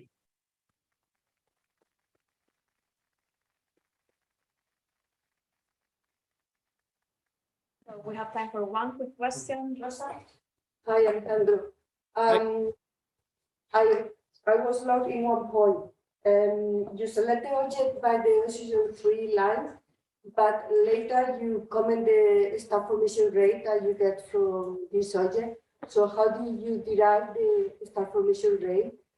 Do you have also spectroscopy, or it is from assuming H-alpha and corrected for nitrogen 2 and extinction, or how? Good question. So Sigal actually gives you an estimation of the everything of several emission lines, and one of them is H-alpha. So I use the flux that of H-alpha that Sigal estimates, and it doesn't work that bad. You can see. Oh, I don't have it here. Yeah, but this is with the R band. I mean, since the emission lines are very strong, we're just using the R band excess of flux. Kind of works. So it's a bit more noisy than the oxygen 3 images that I showed, but it works relatively well as well. So it's H-alpha estimated using Sigal. Thank you. Thank you, Alejandra. I myself have a lot of questions too, but I think we need to move on because we are already late. So Okay. sorry, I Sorry. hope we can have in person. Hopefully today. I can join you maybe then tomorrow, if not some other time. See you. Great. Take Thanks. care. Bye. Hi everyone, can you hear me? Yeah, and now we have Pedro Mas Buitrago. We can hear you well. Try to share your screen. Yes, can you see it? Yeah, perfect. Okay, We can see so whenever you want. Okay, perfect. Can you see my pointer? Yes. Okay, perfect. So, hi everyone, I'm Pedro Mas Buitrago. I'm a PhD student in the Spanish Virtual Observatory, and today I will talk on our recent results in the identification of ultracool dwarfs in the second data release of J-PLUS using Virtual Observatory tools and machine learning techniques, and how we will apply these results on the upcoming J-PAS survey. Just to give a little bit of context, ultracool dwarfs or UCDs are the lowest mass members of the star population and brown dwarfs. They comprise from the N7V to the extended LT and Y spectral types. Most of these objects have been discovered using wide field imaging surveys, for which the services and tools provided by the Virtual Observatory have proven to be very, very efficient. A crucial point in the UCD identification is the determination of stellar parameters, such as the effective temperature, for which the large filter system of J-PAS and J-PLUS is very suitable. And also our paper falls into the context of machine learning. So as we all know, future surveys will produce an enormous amount of data. And in the recent years, machine learning approaches have provided great results to overcome this bottleneck. So we had several aims in our paper. The main and principal one was to extend the search for UCDs that was initiated in Solano et al. 2019 to the J-PLUS second data release, and to further develop and refine this virtual observatory-based methodology. But also we wanted to explore two secondary and new scenarios. One was to try and reproduce this search using a machine learning-based methodology that relies only on the photometry of J-PLUS. And the other one was to try to detect a strong emission in the H-alpha and the calcium-2 emission lines using also this J-PLUS photometry. So in the first one, in the virtual observatory-based search, we first do a pre-screening process to get a list of pre-selected candidates to UCDs. Here we use 3 different approaches. 2 of them are astrometric, where we use the astrometric information of Gaia early data release 3. In these 2 approaches, what we do is to take only the J-PLUS sources that have a relative error of less than 20% in parallax and in both proper motion components, and then we pre-select the candidates with a color cut in the G minus GRP Gaia color. Here in the figure you have an example. This is a color magnitude diagram. The blue dots are sources from Gaia early data release 3 with very good astrometric quality. The red dashed lines are the threshold that we use to pre-select the candidates. Here you can see how we also apply a limit in the absolute G magnitude to leave aside the red giant branch. And in yellow, you can see that pre-selected candidates to UCD obtained with this astrometric methodology. Apart from that, we also explore a third approach that is purely photometric, in which we pre-select the candidates using a color cut on the R-set J-PLUS color. Using these 3 approaches, we obtain a list of pre-selected candidates, which we analyze with BOSA to obtain the final list of candidate ultracool dwarfs. With BOSA, we first complement the J-PLUS photometry with optical and infrared virtual observatory catalogs to obtain the observational SED, and then we feed this observational data to theoretical models to obtain an estimation of the effective temperature. Then finally, we take as final candidate to ultracool dwarfs those with an effective temperature equal or less than 2,900 Kelvin. Here in the figure, you can see one of these feeds with BOSA. The red dots are the observational data, The blue spectrum is the theoretical model that best fit this data. Here you can see also these inverted yellow triangles that are points that BOSA estimates have upper limits and doesn't use them in the final analysis. So using this methodology, we obtain a final list of 9,810 candidate ultracool dwarfs that we analyze in depth of both the temperature, distance, the kinematics, and also the binarity. And we obtain several insights. One of them is that the effective temperature distribution is not the same for astrometric and non-astrometric candidates, which is very good because our three approaches are complementary then. You have here in the upper figure, for example, a volumetric luminosity versus distance diagram of our candidates. The points are color-coded by temperature. The colder ones are in red and the hotter ones are in yellow. So as we expected, the most of the colder candidates lie in the bottom left region. We also constructed a sample of ultracool dwarfs in the literature, and we found that only 1,983 candidates were previously reported as ultracool dwarf in the J-PLUS DR2 coverage. Comparing this new candidate with the previously known ones, we found that this new candidate UCDs go farther, both in distance and in proper motion. Here you have an example. You have a distance versus effective temperature diagram of the candidates. In blue, we have the previously known ones, and in yellow, we have the new ones.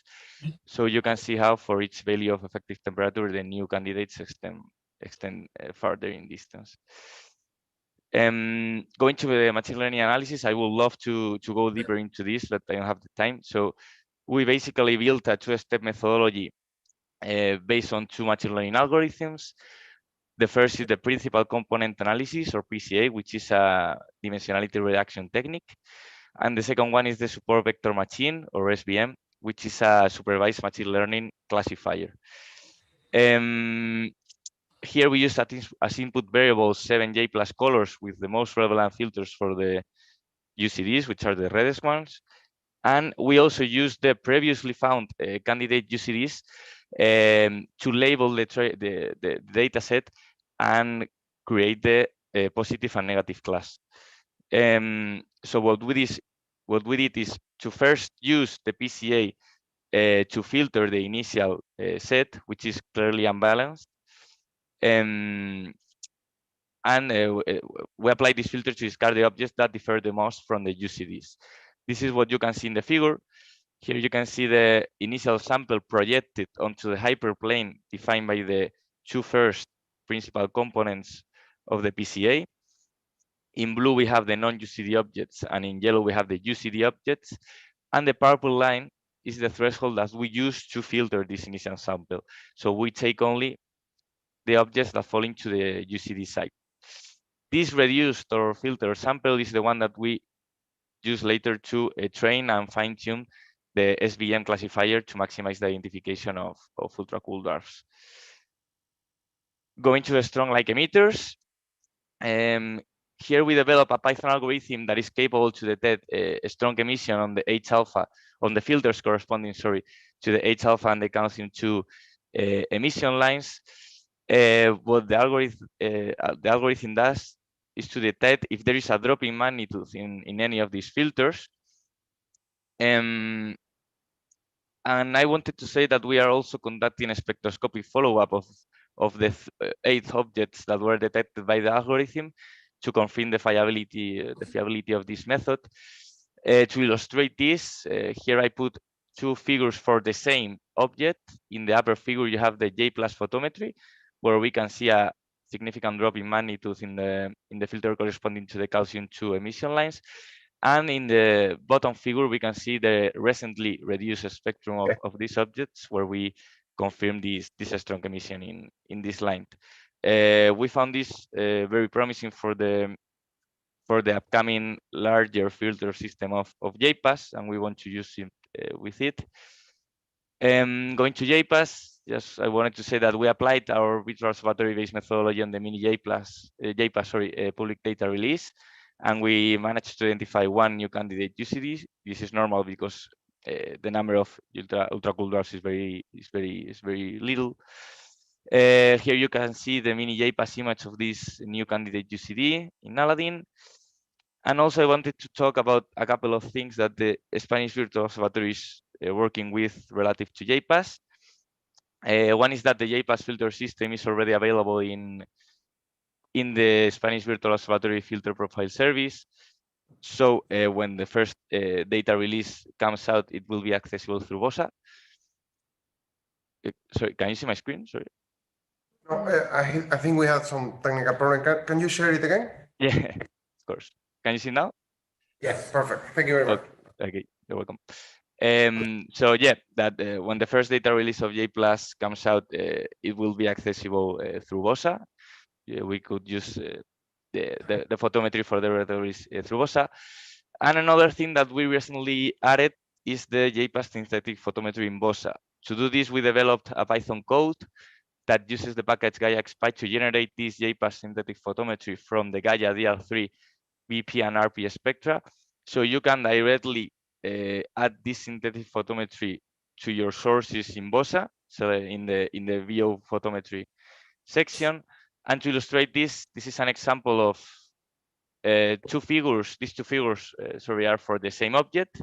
Okay, in the upper figure you have the Gaia DR3 spectrum provided for the object, and in the bottom figure you can see the J-PLUS synthetic photometry generated in BOSA from this spectrum.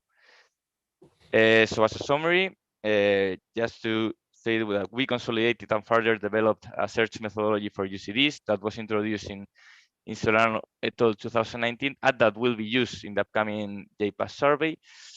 We also created a machine learning methodology which we think is more efficient in the sense that it allows a greater number of non-UCD objects to be discarded prior to analysis with BOSA, which is the main bottleneck of our method because it is very time consuming.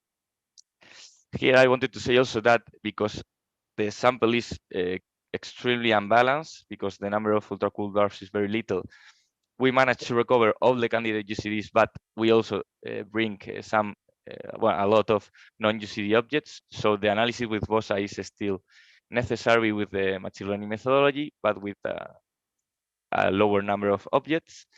And also, to say that we are doing a spectroscopy follow-up to confirm the fiability of the algorithm to detect strong-like emitters using photometry, with the site put in the upcoming J-PAS survey, and that the J-PAS filter system and synthetic photometry from Gaia DR3 BP and RP spectra is already available in the Spanish Virtual Observatory, so everyone can use it already. So that is everything I wanted to say. Thank you all for your attention.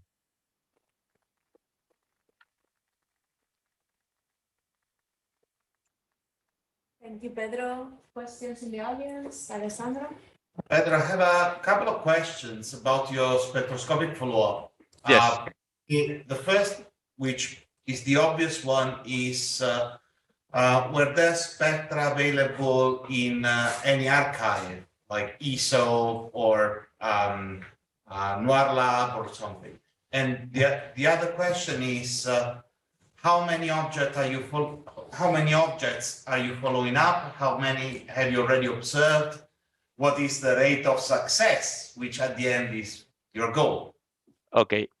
So this spectrum was actually reduced 1 week before today. So these are new observations, and we are following up these 8 objects that we found with a strong emission. We found 4 with a strong emission in the H alpha filter and 4 with a strong emission in the cancel 2 emission lines. So we are observing all these 8 objects. For the moment, we have the results for 3 of them that we recently reduced. In 2 of them, we have confirmed the emission in the calcium lines, and the other one was very no bright, so we couldn't we all obtain noise actually in this region, so we couldn't confirm it, but we will observe it in January, I think, again. So Thank you, Pedro. Any other question? No? Okay, so let's thank Pedro again. okay, thank you a lot. Sorry not to be here. Bye bye. Have 2 minutes for a coffee break. Just kidding. It will last until 20 past 12, right? Yeah, okay. Take toughest So chair. see you back in 25 minutes, okay? Toughest chair ever.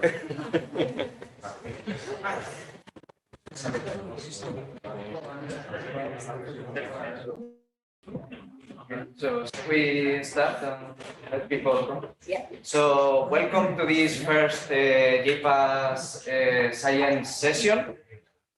This session is about extreme emission lines, quasars, and source identification. And the first talk is by Antonio Arroyo on extreme emission line galaxies in J-PLUS. So whenever you want, Antonio. Okay, thank you. Hope you can hear me well. So my name is Antonio Arroyo Polonio, and I'm doing my PhD thesis at the IAA in Granada. And I'm going to talk about our work and consists on the finding of extreme emission line galaxies in the J-PAS survey.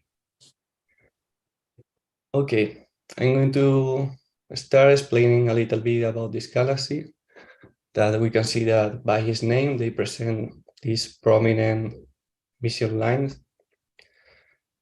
These galaxies are starbursts, which means that they have a really high star formation. They are more frequent in the high redshift universe than locally, and they are thought to be a key component in the study of the reionization of the universe.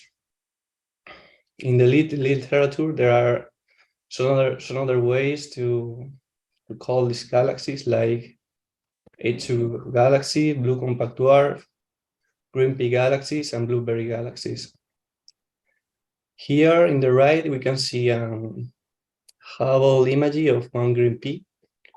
We show that it is very compact, and a long spectrum of another green pea, where we can see those prominent emission lines. Okay, so our goal is to find these galaxies, or our lead candidates of these galaxies, in the J-PAS survey. Here I'm showing the field of view that we have so far, the J-PAS, the miniJPAS, and JNEP, and the size of the moon in comparison. Here in the bottom I'm showing the filters that we have. I'm showing the efficiency versus the wavelength. The method consists in finding one peak in a filter with respect to the filters next to it. So we find the emission line in that filter and their preload continuum in the filters next to them. We are only focusing in this wavelength range, that is from 4,000 angstrom to 9,000.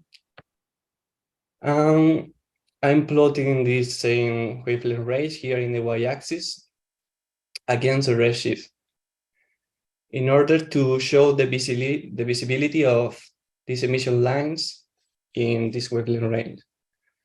So for example, if we take the H-alpha line here, the redshift 0, and as the redshift increases, you get more red.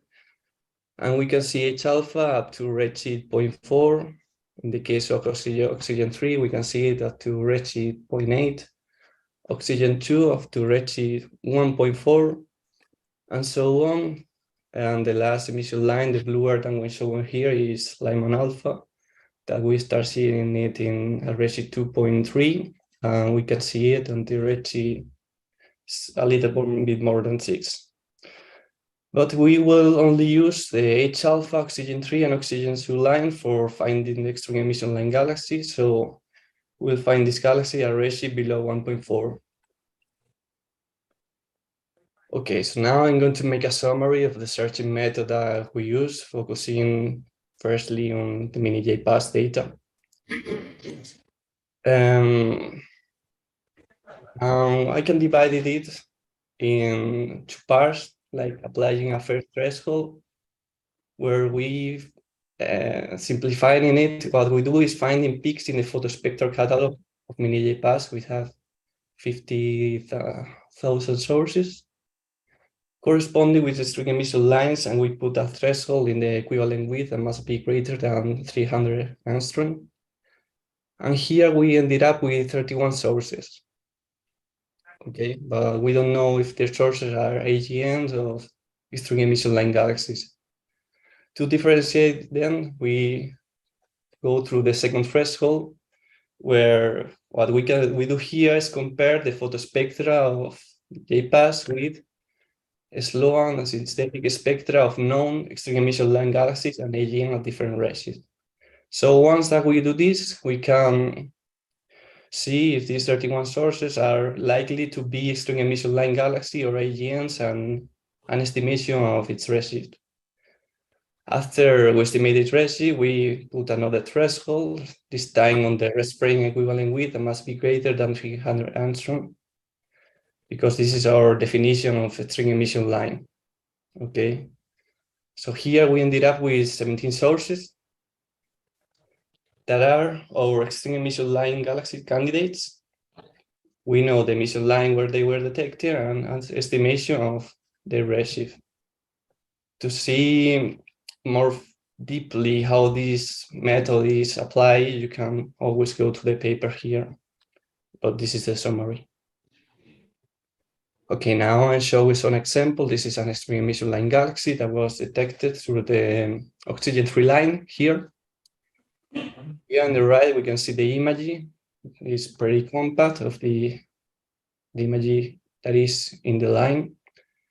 And here I'm showing a table where there is the position, the stellar index, the magnitude, the redshift, equivalent width, the flux, and luminosity. Here I'm showing an example of an AGN that was detected through the Lyman alpha line. Again, on the right, the image of the Lyman alpha line, and the same table here. Okay. So now, for the 31 sources that have passed the first threshold, what we do is cross-match with SLOAN, the data relic 16, and deep 2 and 3, in order to see if they have a spectrum in the surveys. For 15 of them, we actually managed to get a spectrum for at least one of these two surveys.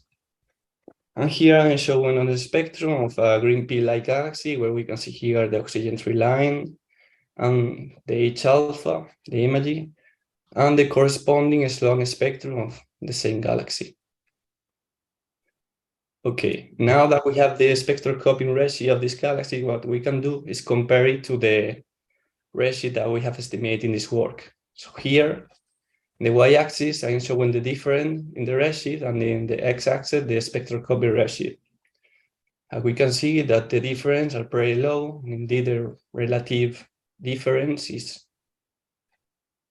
pretty low. So we made a good estimation only for these 15 sources of the redshift. Okay, here I'm showing the luminosity function. So these solid lines that we can see here are the luminosity function derived for the paper of Comparat, and the point correspond to the 17 extreme emission line galaxy candidates. Okay, the vertical lines, the red one, correspond to the point at which we cannot see any H-alpha line, 0.4, and the same for the oxygen-3, redshift around 0.8. We can see the low luminosity region for H-alpha, a redshift lower than 0.25, correspond to these galaxies. And in the case of oxygen-3, a redshift lower than 0.5, correspond in this one. But we can still see, reach the high luminosity end at higher redshift, as we can see here for H-alpha, and in this galaxy for oxygen-3. Now, we have estimated number density of this galaxy. There is 1 degree square in miniJPAS. We find 17 extreme emission line galaxy candidates. So it's straightforward that the number density is 17 galaxies per degree square. And we want to compare it with other surveys, but it's not that an easy task because each survey has its own peculiarities. So still, for the J-PLUS, in this case of the J-PLUS, the paper of Cardamone. So I think. Sorry, Antonio, there was a glitch. Can you share the screen again? Yeah.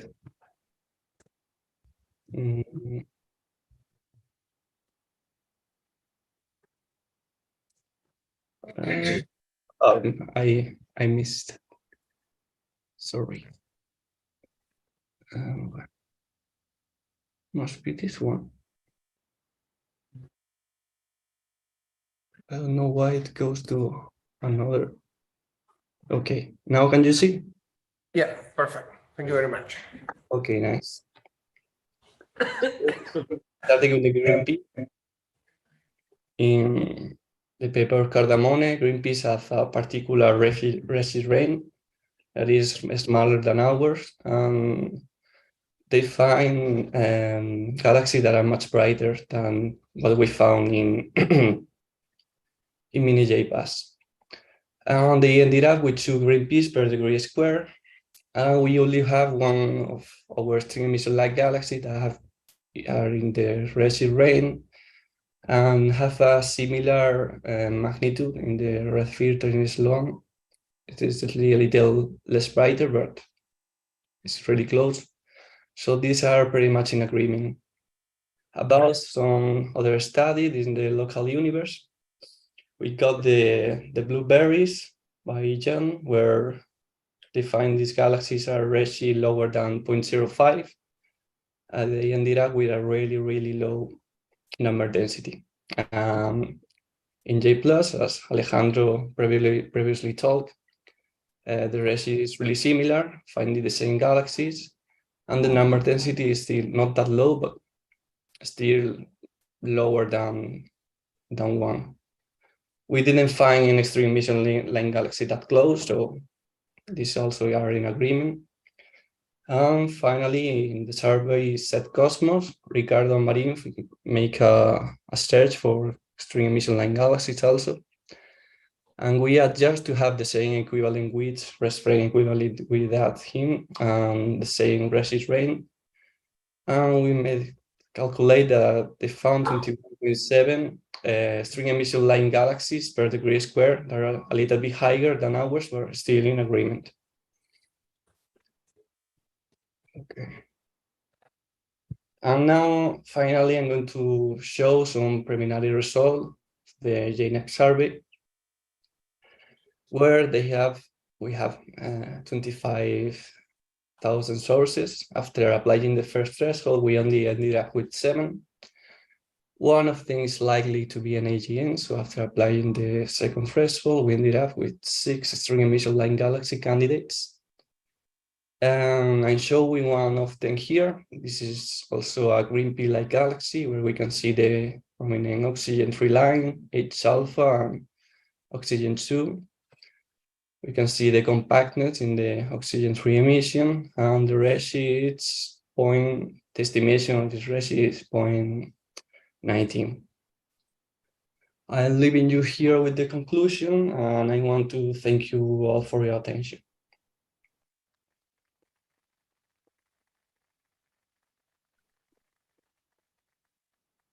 Thank you, Antonio. Do you have any question for Antonio? Yes. One of your interesting figures shows what you call the luminosity function as a function of redshift.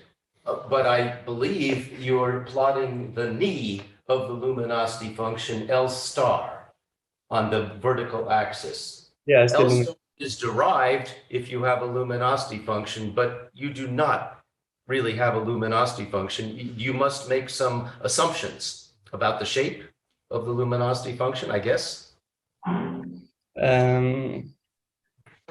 I'm not sure about this part. This work is made actually by my PhD director, so I don't think that they make any assumptions about the shape of the galaxies or anything. I mean, probably this is a comparison of their luminosity from comparato, right? Yeah. So, Oh, that's right. Okay. So they are, as you might expect, they're typically around else. Right. Okay, no, that makes sense. Okay, I think she's right. Yeah. Thank you. Thank you. Any more questions? So, Antonio, I have a question for you. Like in this square degree, you, I think you did a check for every galaxy, like if they were in SDSS, how the spectra look and so on. Yeah. But, so do you have any plan, for example, of how would this could extend to JPAS? And for example, what could you do if you have 1,000 square degrees? Well, the cross match will be easy to do, but I mean, it wouldn't take that long. So we can still see if we can see the spectra in Sloan on other surveys. I don't think that we can do that in deep, because deep has a narrow field of view, a small field of view that coincides with the one in miniJPAS. But we can still do that for JPAS for sure. The whole JPAS when it will be done. Okay, thank you. Thank you. I have a quick comment, if it's possible. Can you hear me? Yes. Yes. Yeah. Okay.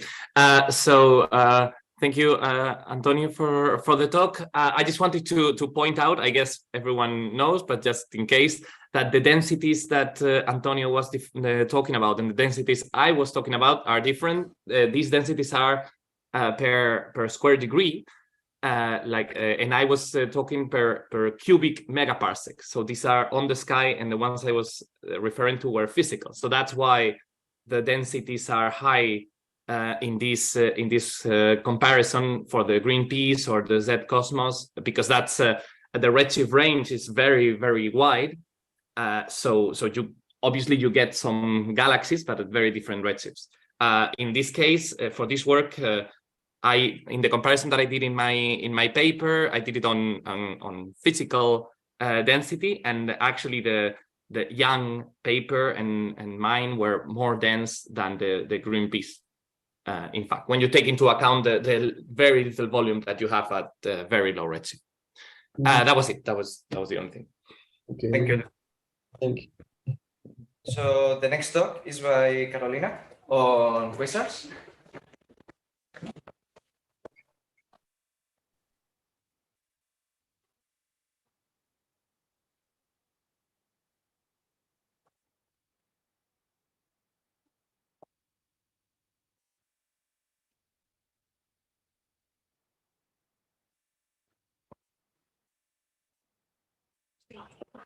All right, so hi everyone. So today I'm going to give an overview on the classification and photometric estimation for miniJPAS quasars. And this is a work that has been done in collaboration with the Queiroz ID group. And some of the members of the team are also here. So I invite you all for their talks later. All right. So just to give an overview of our pipeline. So just remember, our goal here is to develop and implement a pipeline to build a catalog of quasar candidates based on the J-PLUS photometric system.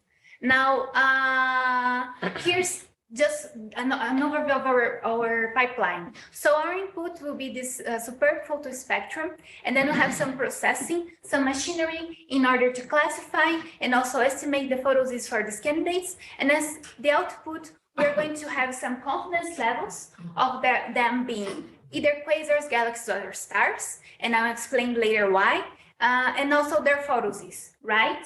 Now, if you take a look at this beautiful photospectra here, and you think that it's a quasar at redshift at roughly 2, then you have a good eye. Now, the J-PLUS photometric system indeed help us to identify quasars because of their broad emission lines, and also estimates their redshifts. However, quasars can be confused with other types of objects, like some types of stars, and also low redshift galaxies when you go to the faint end. And then this confusion happens in a non-trivial way. So that's why we need a pipeline to really try to classify these objects. And that's why in the end, we really have like confidence levels of these types of objects that we have as input to be as quasars, galaxies, or stars. And we can also think of some type of feedback here. So in the end, we might have some confidence levels and also photos for these objects or these candidates, but we also might use them as feedback and try to improve our input, or also include some other types of analysis in these final steps here in order to improve our classifications. All right. So I talked about the machinery that we're going to use in order to classify these objects.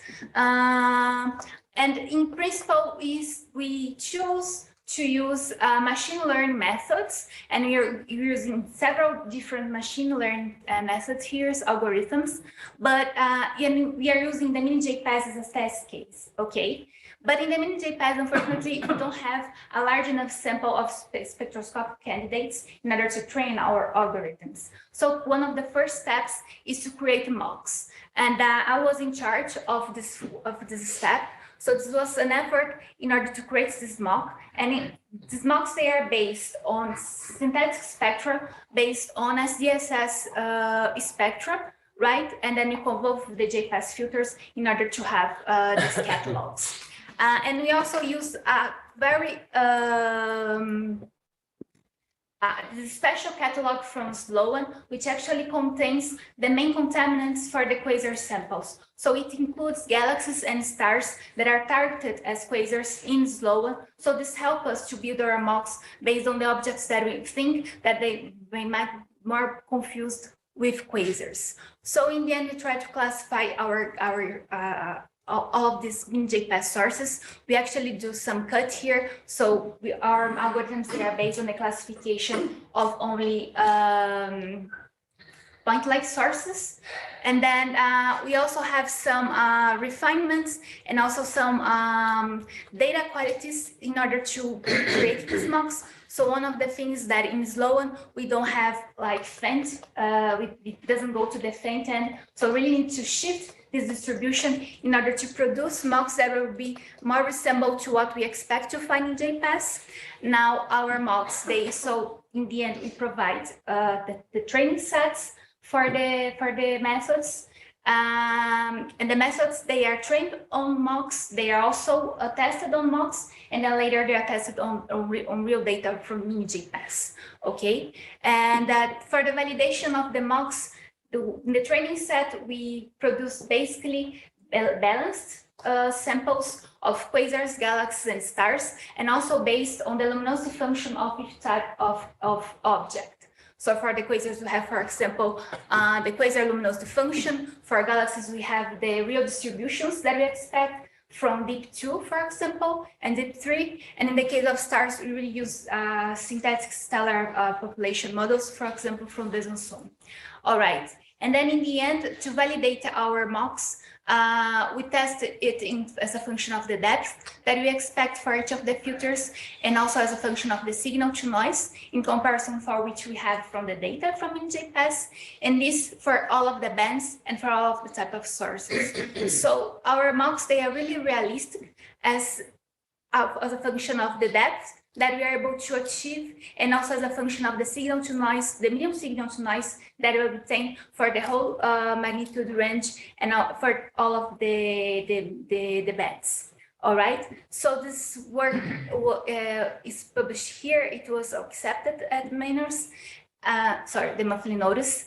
And one thing that people always ask me is where are these mocks available? So if you want to take a look, you can scan this QR code here in order to take a look at those mocks and try to play with the data. As Silvia mentioned yesterday, these mocks, they were in principle produced for the classification to search for quasar candidates, but they might be useful for other types of science cases as well within the collaboration. All right. Now, people think one thing that we really want to hear here is an application of these MOCs. So the immediate application of them is based on the machine learning machinery that we are creating. So here I'm showing as an example the types of the confusion matrices that we obtain when we classify both based on the MOCs and also the miniJPAS sample. So this work was also accepted at the monthly notice. It was led by Natalia Rodriguez. And so we really are obtaining very promising results in this classification by training on MOCs, but also testing on real data. Right, and you can see here that, for example, we divide actually our classification on high Z and low Z quasars. So high Z quasars are quasars with redshift above 2.1, and low Z quasars with redshift below that.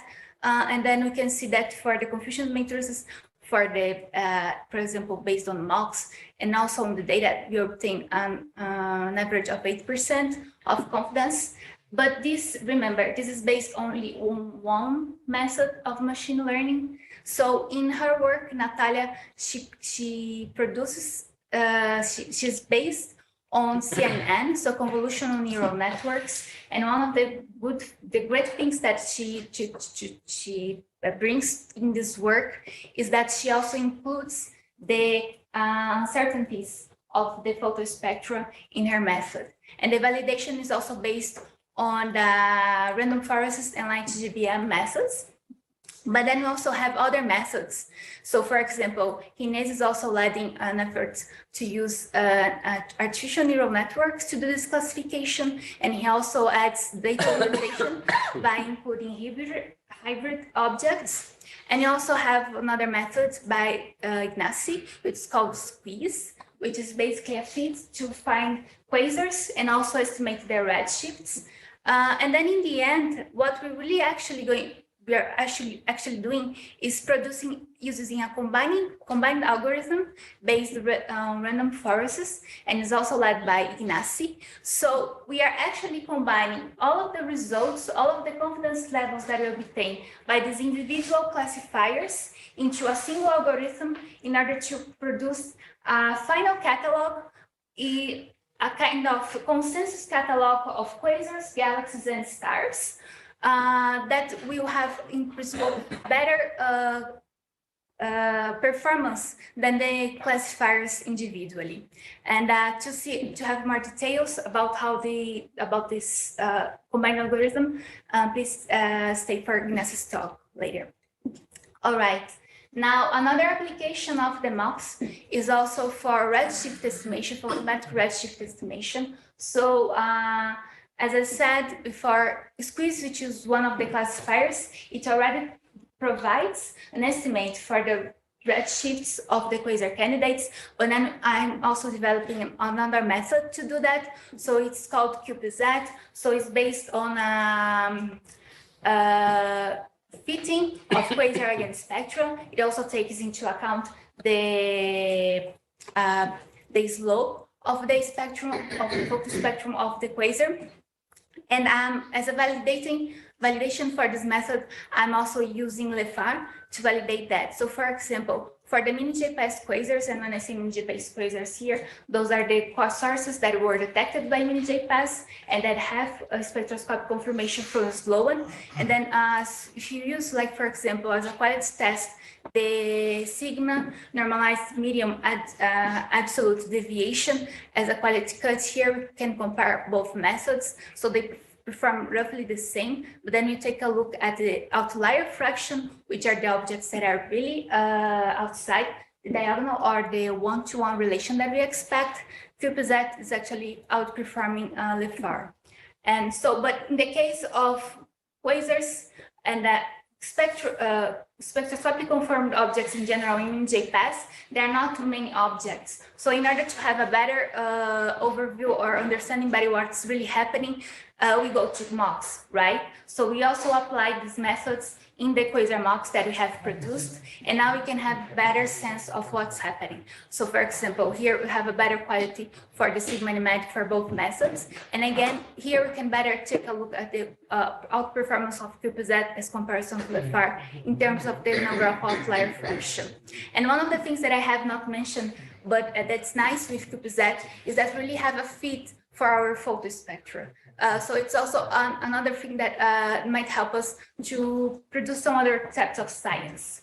Now, some final remarks and also thinking about future applications. One of the things that I have not mentioned in my talk is that, but that we have in the paper of mocks, is that we have not found any conclusive evidence of variability in the sample of miniJPAS quasars. But once we have JPAS data running, we might be able to take a look at that and have a better understanding if there's variability in their quasars that we are finding. And as for future prospects, we have like with QSO spectroscopic follow-up. So if the science verification, we'll be able to check our methods and also try to go back and see where the codes are having good performance, where the performance is not that good, and then go back and then take a look and double check that. And also with JPAS data, we'll be able to better refine our pipeline test and really refine our pipeline. And I also take a look at Matt and how stocks for better details on both WIF and JPAS data. Now, some questions that I'll also be able to answer once we have data running is like we'll be able to better characterize our quasar candidate sample. So for example, not only in terms of the redshift estimation, but also produce a luminosity function, which is something important and really needed, especially in the faint end. And also, as I said, take a look at variability and also take a better look at the black hole mass estimation. So for example, Jonas has estimated that for miniJPAS quasars, but with QPZ, we also have some fits for the emission lines. So we might also use that in order to estimate the black hole masses of our candidates. Again, we might we'll be able to provide quasar candidates for our with QSO, and as a feedback, we'll be able to go back to our codes and refine them. And then finally, you have also some preliminary results on some cosmological estimations. And we have, like, when we include the photometric redshifts of our quasars based on the methods that we are developing, and then take a look at how the clustering, if we are able to recover the clustering of these objects, we can see that even in the presence of photometric redshift errors, we are able to recover the quasar clustering signal. And that's a good, that really shows the potential that we have with JPAS to do cosmology. And now not only for measurement of BAO, but also, and especially for redshift space distortions. And yeah, I think that's basically that I had to talk today. So thank you for your attention, and take some questions or comments.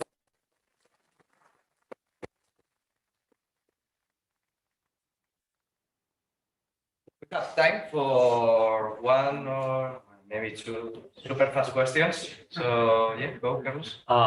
Those simulations, those mocks that you have built, are they realistic in terms of the ND set? And how does J-PLUS compare the abundance of quasars versus redshift?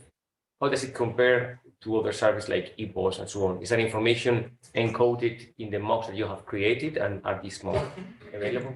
Yes, it is encoded there in the sense that the number of objects in the mocks, they are based on the luminosity function. This luminosity function was based on a work from Palantir that's based on Voss observations. But we're deeper than they are, right? Oh, yes.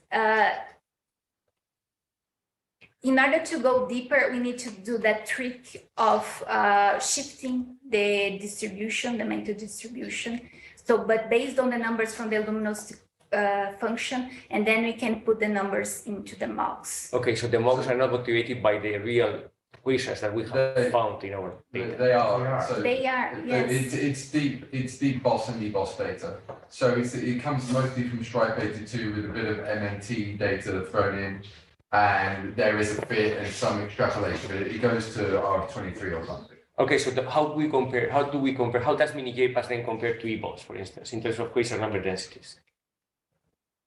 Do you do this comparison? Are we much deeper? Are we equally as deep as they are? Like eBOS has these quasar catalogs, at least from redshift 1.5 to 3 or so. How do we compare to them? It's deeper, but we don't have enough statistics because it's so small and it's really deep. eBOS goes to about 22.2, depending, 22, but I mean, some of it comes from quasar variability, but the target was sort of roughly 22.2. So this is, I mean, we'll see how well we can do, but we think beyond 23, But I mean, 23. maybe with Ignasi, we talk about that, like from, I mean, at least since a couple of months ago, because then I missed the last news, but in the new catalogs of quasars derived from JPAS, there are many more quasars, not only deeper, but also within the magnitude limit of BOS. Just because that's we'll have to actually, I think we haven't gone to the point of verifying it, right? Whether it's the color, because of the color selection of BOS, then the quasars missed, fiber collision, and that's a whole study that I think we should be doing of why we got, of course, more quasars than what BOS has been doing, even at the same magnitude. It'd be great to have a plot comparing miniJPAS. That's correct. It's, I mean, even for the brightest quasars, BOS was only about 50% complete. With eBOS, it's more like 60–70%. So they never found all the quasars in the first place. So I think we are a couple of minutes over the time, so we can discuss later more if you want, for the sake of the meeting.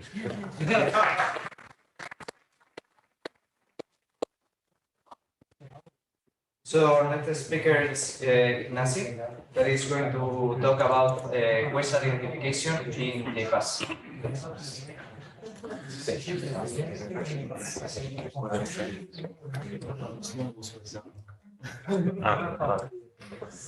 Okay, so thanks everyone. Maybe we can continue the discussion we were having with some results in this talk. I will be mostly focusing on this one slide that Carolina showed about the machine learning identification of the quasars. So just to remind, I know we just had it, but to make things clear, the goal is to find the quasars in J-PLUS, right? But this is non-trivial because there are many objects, and we don't basically have the time or the energies even to visually inspect all the sources, which would be a monstrous task.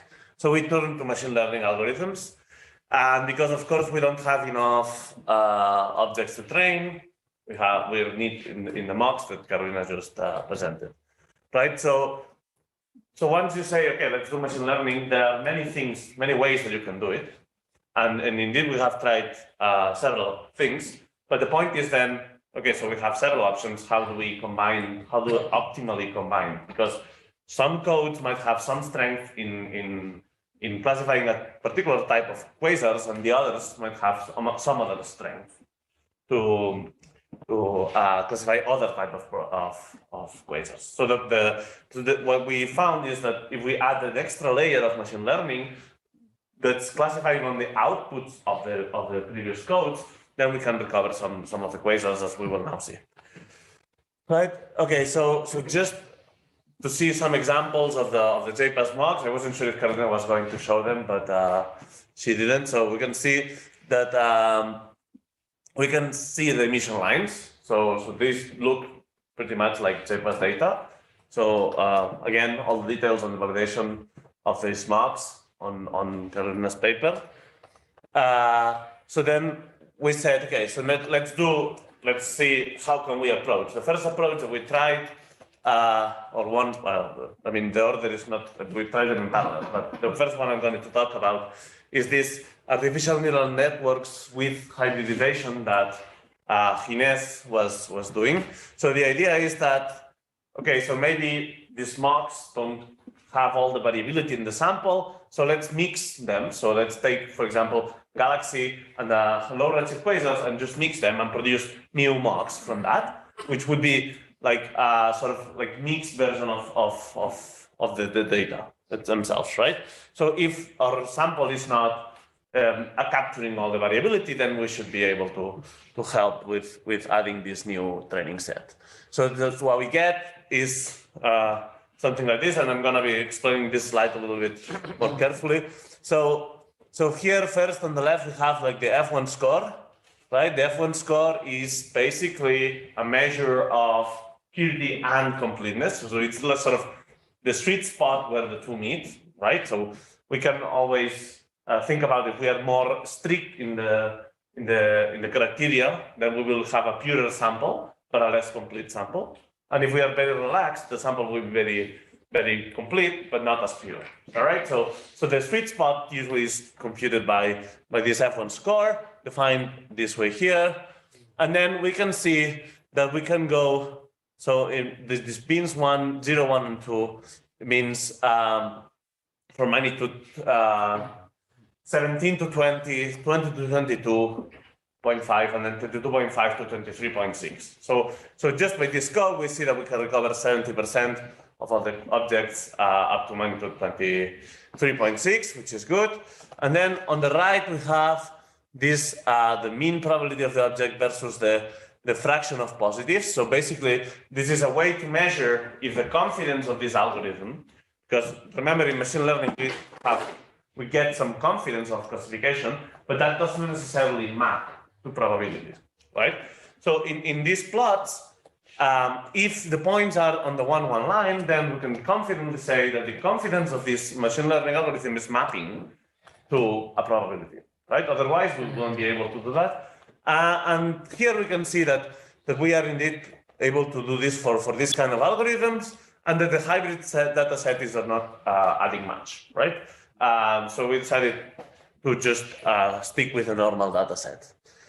So another thing that we tried was to add the error bars in the machine learning. So this is not something that's often done because it's not trivial to add the error bars. So that you could do it different ways. So for example, you could add it as arrays and just give extra features. You could pass to the machine learning not only the fluxes but also the errors. But then we can also treat this as images, in which instead of giving some points, we're just giving the whole error bar. So this is what's shown in these figures here on the left. So here, the purple areas are the 1 sigma areas for these quasar examples, and then the blue is the fade blue is like 2 sigma, and then as you go on, then you get to white, and then there is less probability of the true flux being there. So then we can use these images and apply a different flavor of machine learning to do image recognition, and then also find the quasars in these images, right? So you can see that the approach is completely different from before, and so therefore this classifier should be more sensitive to different features than the classifiers before. And as for the F1 scores here, we're seeing more or less similar results, even a little bit better, over 90% in some cases, right? So then this is giving us classifications, but then not really giving us any redshift information.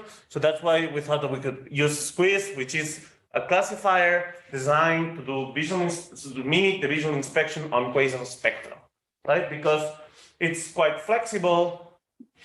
We can still use it in the the J spectra, right? Which is not really spectra, but it's more or less, we can be treated as such if the resolution is not that great. And the way Squeeze works is it finds emission lines, and then because you're saying, if I have this emission line here, and I say it's Lyman alpha, all the emission lines line perfectly. And then if it's not, if it's magnesium 2, you can see that the emissions lines do not match, right? And there are some metrics that we use to determine whether all the emission line peaks are matching. And then if they are, then we say, okay, this is a quasar, and if not, we don't. And the funny thing about this method is that for free, you get an estimate of the redshift, right? Because if you know that Lyman alpha is at 40-something angstroms, simple math, you get the redshift. Right, so as a function of magnitude, squeeze is performing a little bit worse than the other codes, right? For the high redshift quasars, still we're getting 90% up to magnitude 21, but then we fade a little bit fainter, right? So this is because the criteria here is more strict, because in order to say one quasar is correct, we not only need to have a correct classification, but also a correct redshift, right? If we relax the criteria for the redshift, for not being correct, but just being correct within high and low redshift classification, then you get these dashed lines, which you can see that are substantially better than before, right? So again, this may not be as effective or as accurate as the other codes, but it's giving us some redshift estimation, which is also good. And then the question is, again, we have several classifiers, but we need to choose the best one, right? And we need to choose the best one in a smart way so that we can make use of all the strengths of all the codes. So then again, second layer of machine learning.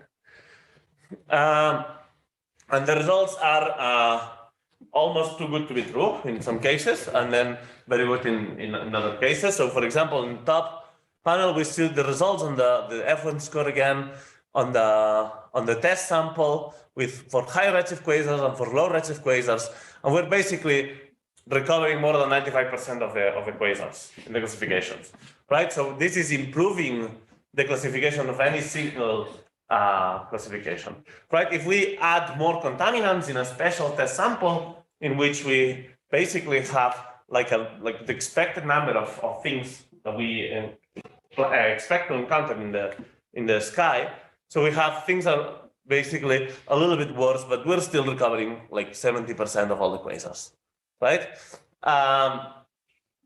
Down to the magnitude limit of the survey, which is very good as well. Right.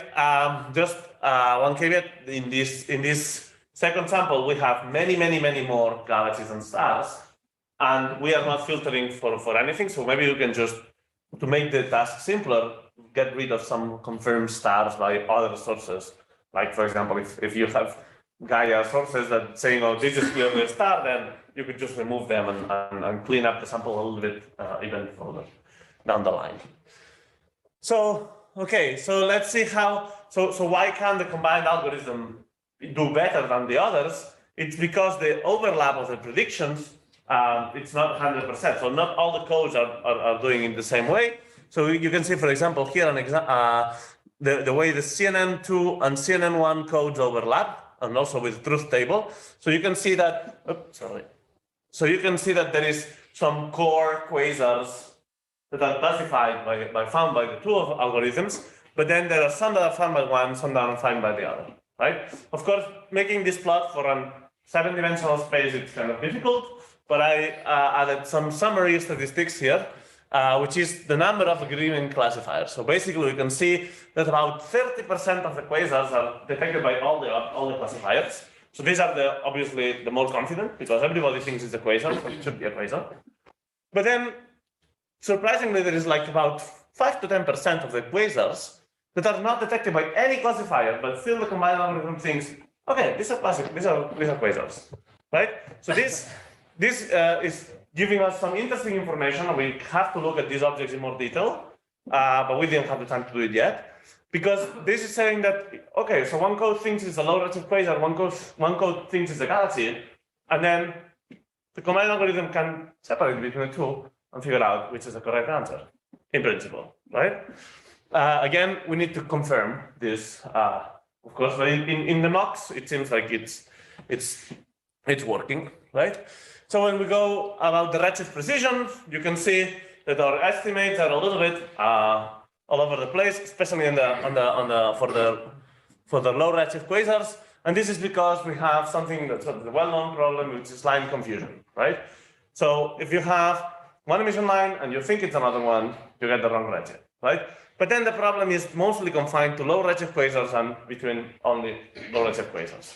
So one of the things that we're planning on doing this to improve this is to also use the QPZ and LEFAR results that Carolina was presenting to try to merge with the squeeze results here to clean up a little bit those histograms. But interestingly enough, for high redshift quasars, we're basically always in the good redshift, right? Overall, there are more objects that have the correct redshift than the wrong redshift, so it's just that that there is still some deviation here. Of course, in the 1 degree test sample, because you have less quasars and you have more contaminants, the issue is a little bit worsened. But then, okay, this is up to mocks. Let's move to the results for miniJPAS. So we run the code on miniJPAS. Of course, we now don't have the truth table.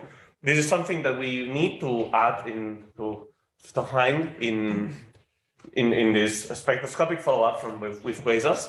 But we can see some statistics. We can see that the number of objects here for high redshift quasars and for also including the extended sources. So this is something that basically our codes are trained using point-like sources only. But we can see that more or less the distribution of detections doesn't change if we extend it to extended sources, to basically include all the sources in the J-PLUS. So this is telling us that maybe we can just use the code for something else that was not originally designed and just run everything instead of just running on point-like sources, which is good.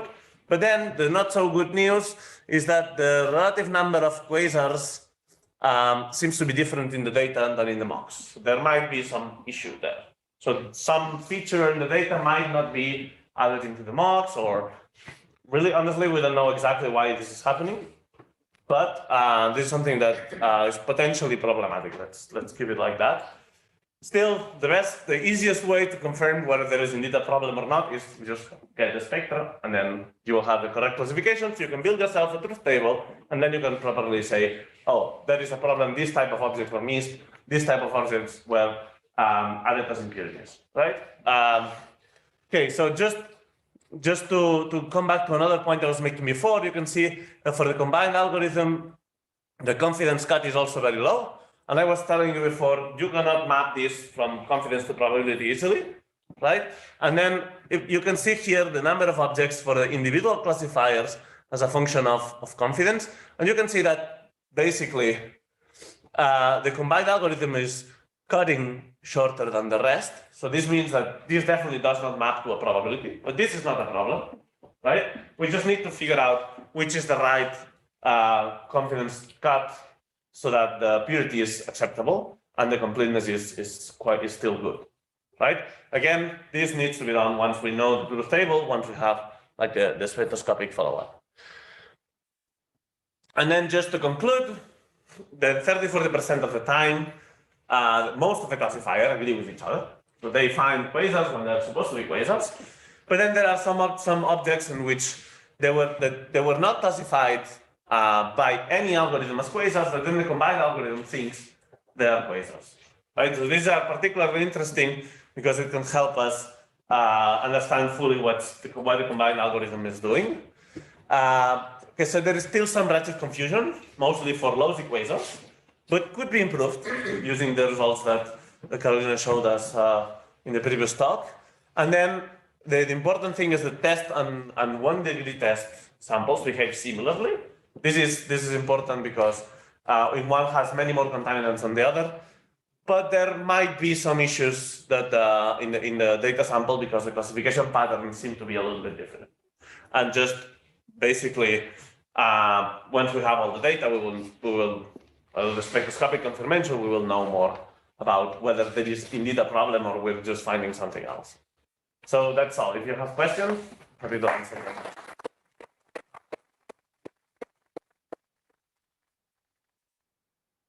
Question is for Ignasi and also Carolina.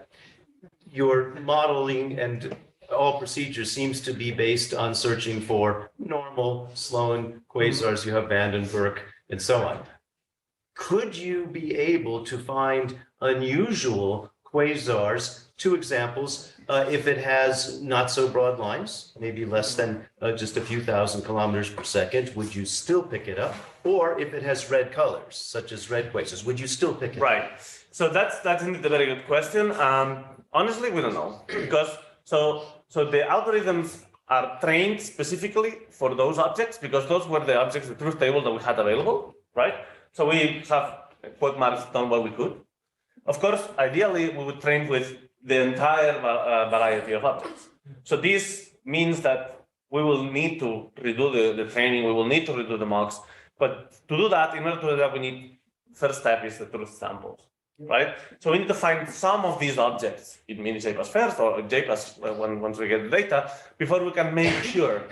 So it's possible that some of these quasars will be recovered anyway, because as we see for the case of extending the algorithm to the extended sources, it's showing similar behavior. So it might be extendable, but it's not guaranteed it will work. So we will know more once we have more data. But yeah.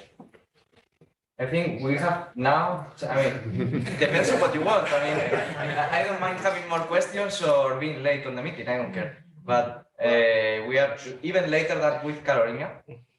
So we are in almost 19 minutes in a slot of 15. So I suggest to move to the next one. And maybe, I mean, you can do a quiz session. Over lunch. Oh, we can talk about lunch as well. Yeah.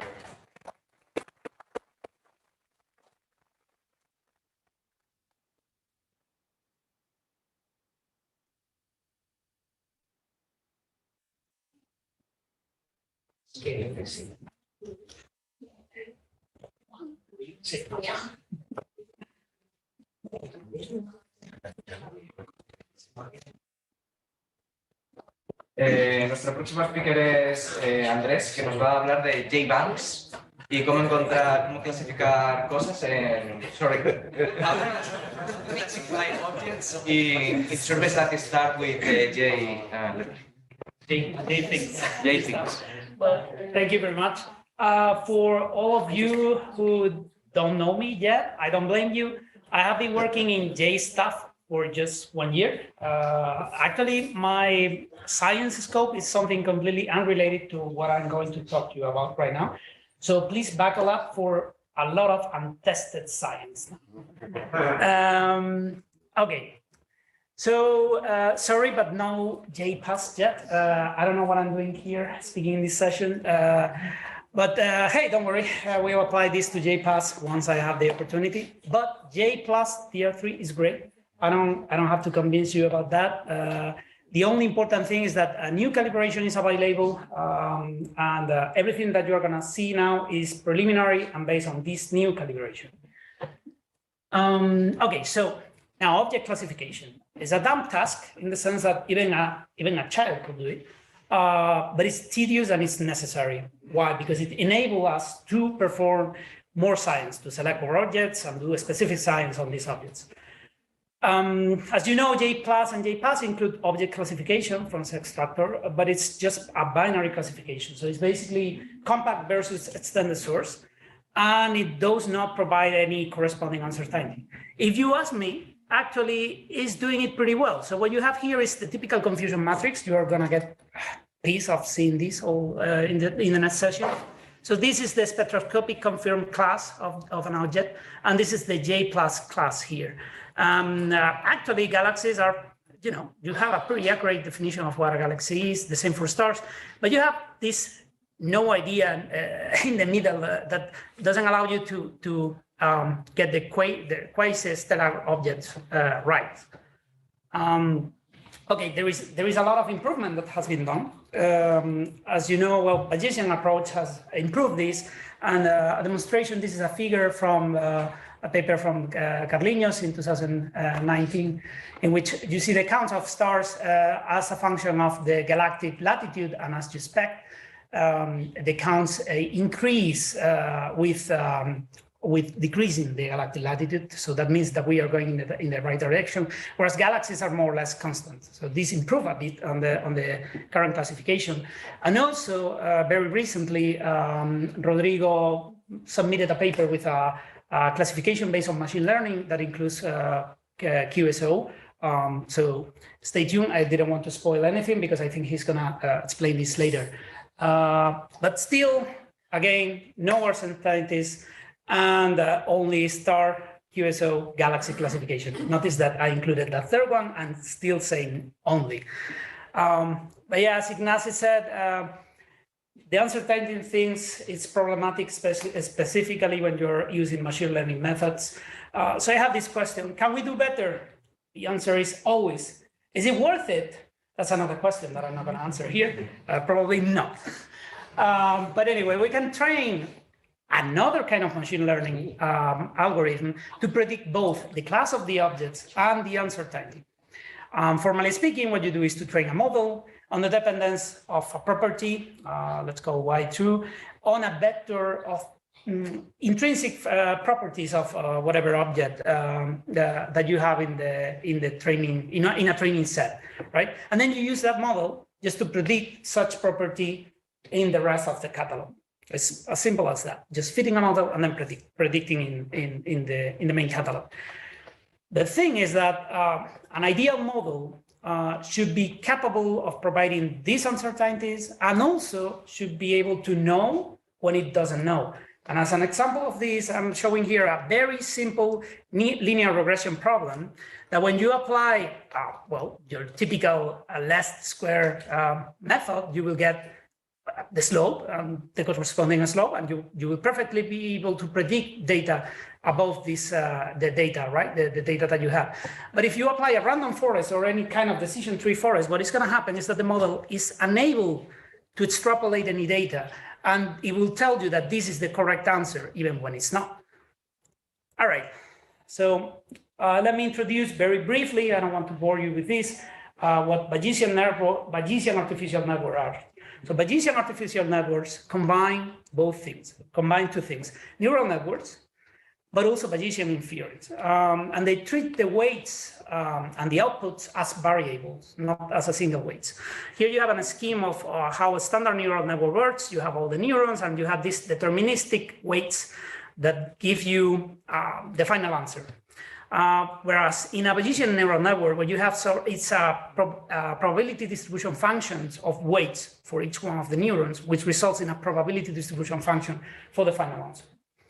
And this allows you to constrain two kind of uncertainties. The first one is the aleatory. This is the easy one. This is the one corresponding intrinsically to the data that you are trying to fit. But the other one is the epistemic. And this is the uncertainty that you have because the model doesn't have enough data. So what you have here, for example, are lines that are fitted to the data, and all of them are perfectly well-fitted lines. It's just that the model doesn't know, like all our correct answer. And this is because we need more points here. So a good model should be able to trace these two things. Here you have another example. This is simulated data, and you have here a dispersion. So the aleatory uncertainty will be the corresponding to this dispersion. But then when you add the epistemic is this, right? Where the model doesn't have data, gives you a large error, let's say. All right, but this is not the best of using Bayesian artificial neural networks.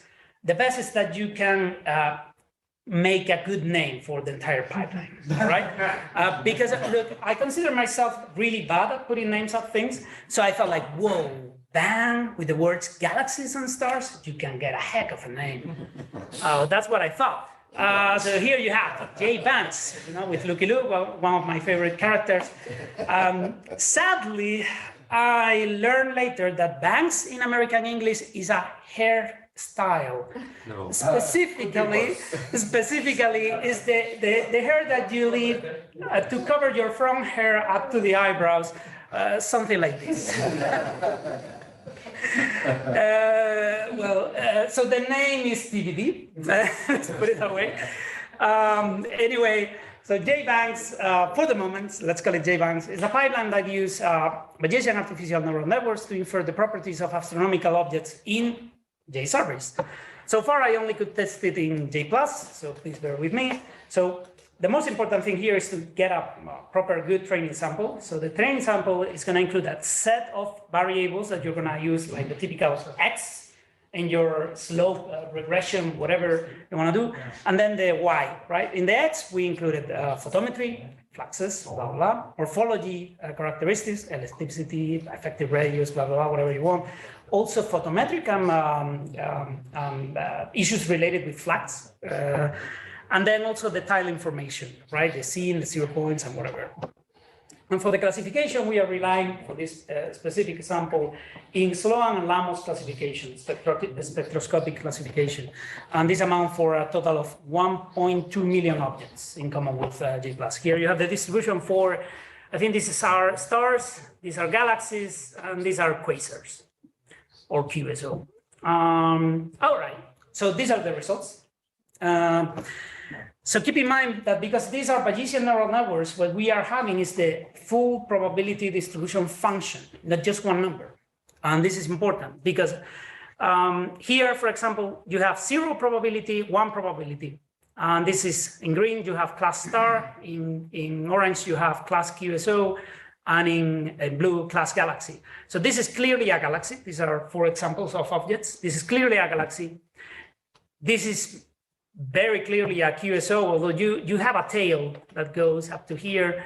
This looks like a star, but it's getting a bit messy. And what is this?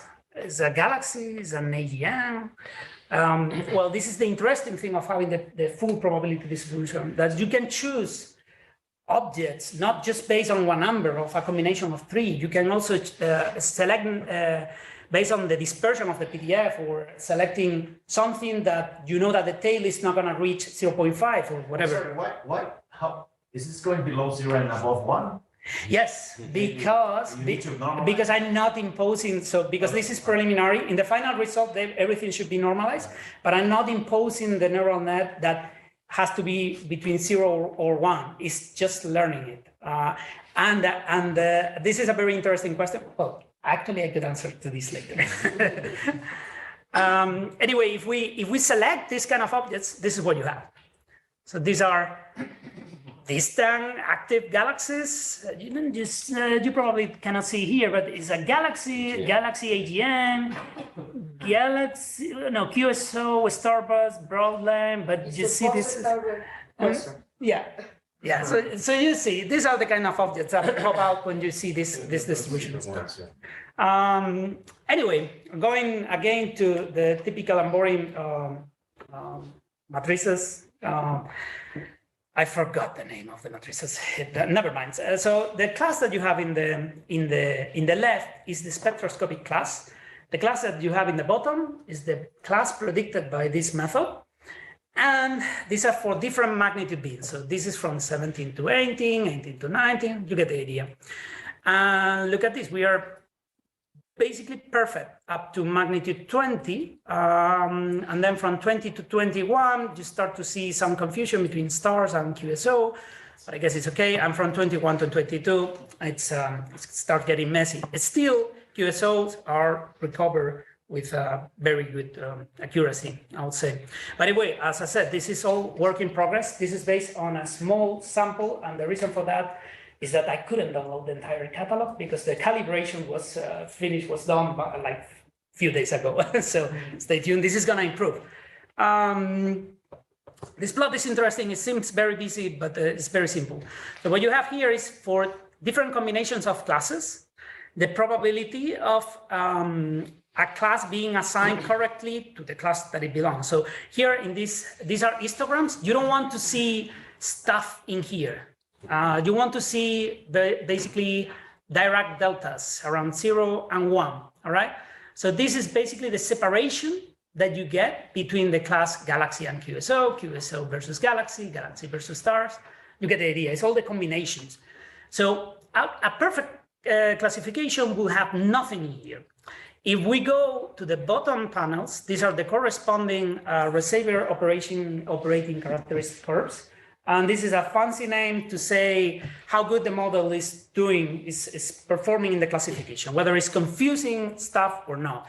So the perfect classification will have the curve will go through this axis and then go here.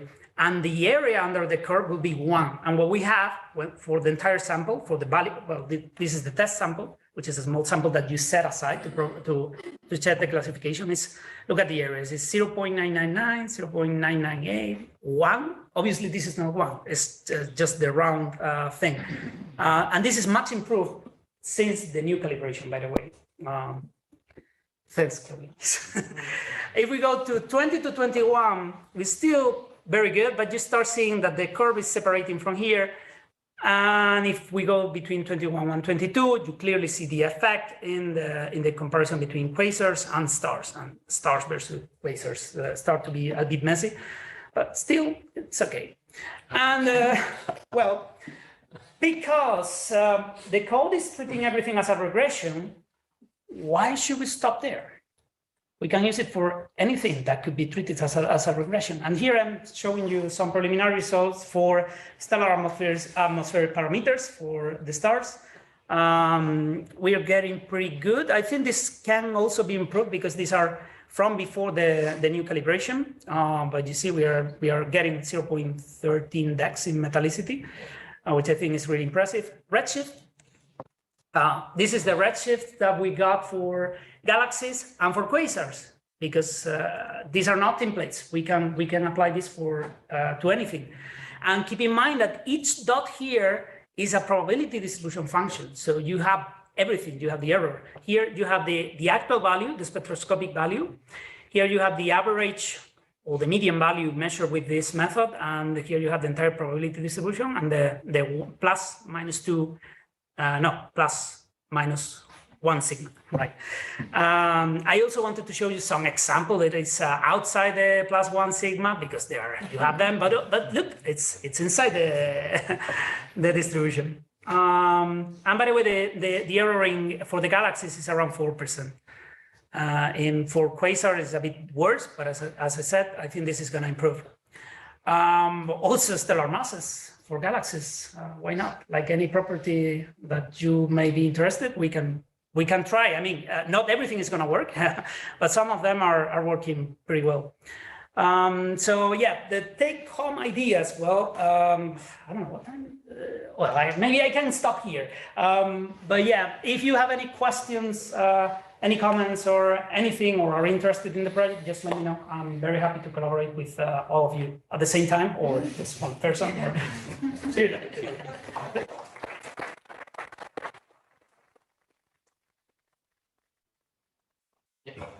So, any question? Just a curiosity.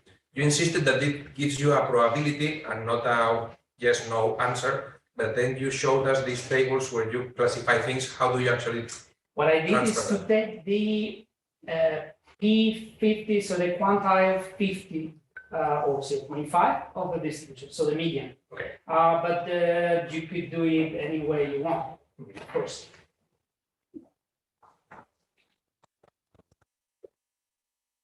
I know you're hungry. No, I missed something trivial. Actually, I shouldn't be asking because we have this meeting, but I missed something basic. So how do you, in this latest plot where you were comparing the redshift of quasars and galaxies and so on, how do you know the true redshift? Like for this J-PLUS data, DR3, right? This is a spectroscopic redshift. And you have so many spectroscopic redshifts for, of course you do. Yes. Yes. Yes, I do. Yeah. Okay. Easy question.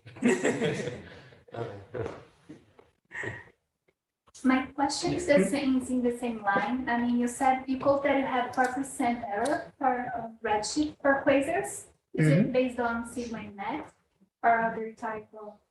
Sorry, I missed the first part of the question. So yes, I have. You quoted that you have a 4% error for the redshifts of quasars. No, for the quasars it's much larger. It's almost 0.2. Okay. I think this can be improved. But I haven't had the chance. My question was in the line if you had applied any type of quality cuts to train in order to try. So this sample has, so here's the thing, the training sample has quality cuts applied, but this doesn't. Yes. So this is applied to a test sample that was not clean whatsoever. So here, that's a bit problematic because it allows you to see where your data can, where your model can, the results that can get for fainter objects, but also you could be stepping in areas where the actual spectroscopic redshift is poorly measured. So that's what I said, that this is a bit preliminary. Still, I think it's an improvement because we didn't have QSO redshifts at all. So Yes, yes, but since you have the full probability, you can do some cuts like nodes, for example. Yes, of course. So if I didn't mention this, but if I made a quality cut here based on the error that I derived, what you have is like a very, very constrained. Yes, because I also don't see like the diagonal lines that we expect for quasars because due to line confusion. So that might help us to see these lines. Yeah, I didn't mention this, by the way, but the contours here are logarithmic scale. Actually, if I were to put here linear density, mostly everything will be very concentrated along the one-to-one line. Okay, thank you. Let's think again of the speaker.